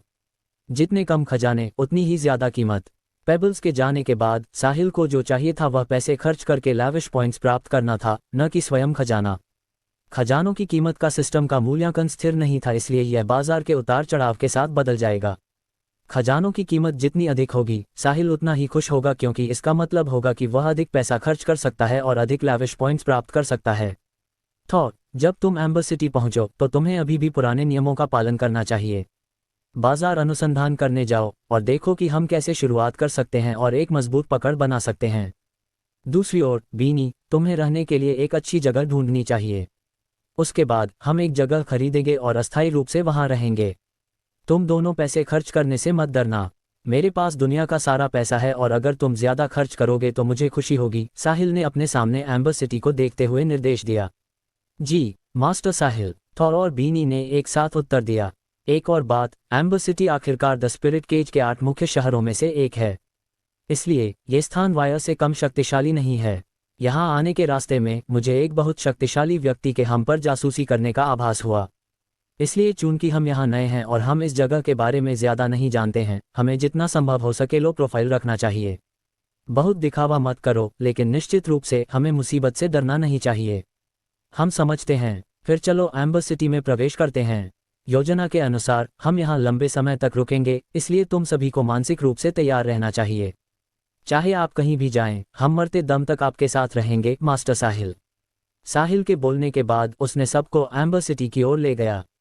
एम्बर सिटी के द्वार के पास पहुंचने पर वहां बहुत सारी गाड़ियों का आना जाना लगा हुआ था। द स्पिरिट केज में गाड़ियां परिवहन का सबसे आम साधन थीं। अध्याय 2400। मुख्य कारण ये था कि फोल बीस्ट्स विनम्र थे और वे तेज और स्थिर थे। बेशक कुछ महत्वपूर्ण हस्तियां अपनी पहचान दिखाने के लिए परिवहन के अन्य साधनों का सहारा लेंगी। एम्बर सिटी का द्वार न केवल सैकड़ों मीटर ऊंचा था बल्कि 100 मीटर से अधिक चौड़ा भी था। दर्जनों प्रवेश द्वार खोले गए थे और प्रत्येक प्रवेश द्वार पर लंबी कतारें थीं। द स्पिरिट केज के 8 मुख्य शहरों में से एक के रूप में पूरे एम्बर सिटी में 100 मीटर की ऊंचाई वाले 108 राजसी द्वार थे। फिर भी साहिल और दूसरों ने केवल एक ही देखा। हर द्वार पर लंबी कतार थी, जिससे पता चलता था कि एम्बर सिटी में लोगों का आवागमन कितना बड़ा था। ये वायर जैसे प्रथम श्रेणी के शहर के बराबर बिल्कुल भी नहीं था। टीम लाइन के अंत तक पहुंच गई। साहिल जानता था कि वह एक नवागंतुक है, इसलिए उसे लो प्रोफाइल रखना था। शुरुआत में वह बस लाइन का पालन करना चाहता था, क्योंकि शहर में प्रवेश करते समय मुसीबत मोल लेने की कोई ज़रूरत नहीं थी। देखने के बाद उसने गौर किया कि लाइनें बहुत लंबी थीं और इसमें बहुत समय लग रहा था। दूसरी ओर उनके बगल में कुछ प्रवेश द्वार थे जहां कोई लाइन नहीं थी। उन प्रवेश द्वारों का उपयोग करने वाले सभी शानदार गाड़ियां थीं। तो वे निश्चित रूप से अमीर और शक्तिशाली लोगों के लिए प्रवेश द्वार थे। अंतहीन कतार देखकर साहिल और इंतजार नहीं करना चाहता था, इसलिए उसने बीनी को बुलाया। जल्द ही बीनी अंदर आ गई। मास्टर साहिल, मैं आपकी क्या मदद कर सकती हूँ? लाइन बहुत लंबी है, इसलिए चलो सीधे उन प्रवेश द्वारों पर चलते हैं जहां लाइन नहीं है, साहिल ने कहा। मास्टर साहिल, क्या आपने अभी यह नहीं कहा था कि जब हम पहली बार एम्बर सिटी पहुंचे तो हमें लो प्रोफाइल रखना चाहिए? बिना लाइन वाले प्रवेश द्वार एम्बर सिटी के गणमान्य व्यक्तियों के लिए हैं। यदि हम उनका उपयोग करते हैं तो मुझे डर है कि हम ध्यान आकर्षित करेंगे। ठीक है, चलो चलते हैं। यदि हम यहाँ रुके रहे तो हमें कितनी देर तक कतार में लगना होगा? यदि वे हमें रोकते हैं तो हम उन्हें बस कुछ लाभ दे देंगे। फिर उन्हें हमें जाने देना चाहिए। आखिरकार कौन पैसे को ना कहेगा? जी मास्टर साहिल, बीनी ने उत्तर दिया। वह केवल उसे याद दिलाने के लिए जिम्मेदार थी। चूंकि मास्टर साहिल ने ऐसा कहा था, उसे बस उनके आदेशों का पालन करना था। उसके बाद बीनी गाड़ी से बाहर निकल गई। फिर तीनों गाड़ियां दूसरे प्रवेश द्वार की ओर बढ़ीं। उन्होंने तुरंत लाइन में लगे बहुत से लोगों का ध्यान अपनी ओर खींचा। हालांकि साहिल परेशान नहीं था। चूंकि कोई रुकावट नहीं थी, गाड़ियां तेजी से एम्बर सिटी के प्रवेश द्वार पर पहुंच गईं। हालांकि फिर उन्हें रोक दिया गया। कृपया हमें अपना पास दिखाएं। 2 गार्ड जो गणमान्य प्रवेश द्वार की निगरानी कर रहे थे पास आए और पूछा जब उन्होंने देखा कि तीनों गाड़ियों ने अपना पास नहीं दिखाया है। बीनी गाड़ी से बाहर निकली और दोनों गार्डों से विनम्रतापूर्वक कहा, महोदय, एम्बर सिटी में ये हमारा पहला समय है, इसलिए हमारे पास अभी तक पास नहीं है। कृपया हमें क्षमा करें। आपका पहला समय, कोई पास नहीं? फिर आप यहाँ क्यों हैं और लाइन में क्यों नहीं हैं? क्या आप नहीं जानते कि वे कौन लोग हैं जिन्हें इस प्रवेश द्वार का उपयोग करने की अनुमति है? वे सभी एम्बर सिटी के VIPs हैं। अभी लाइन में वापस जाओ, वरना, एक तगड़े आदमी ने चिल्लाकर कहा। उसे पास वालों के सामने झुकना और सम्मान करना पड़ता था, लेकिन दूसरी ओर वह बिना पास वालों से नहीं डरता था। एम्बर सिटी में उनका ये पहला समय था और फिर भी उन्होंने लाइन में न लगने की हिम्मत की। उसे आश्चर्य हुआ कि उन्हें ऐसा करने का साहस किसने दिया। सच कहूं तो साहिल जैसी स्थिति का सामना करना बहुत दुर्लभ था। आखिरकार Ember City the Spirit Cage के 8 मुख्य शहरों में से एक थी। ऐसे बहुत से लोग नहीं थे जो पहली बार यहां आने पर नियमों का पालन नहीं करते थे।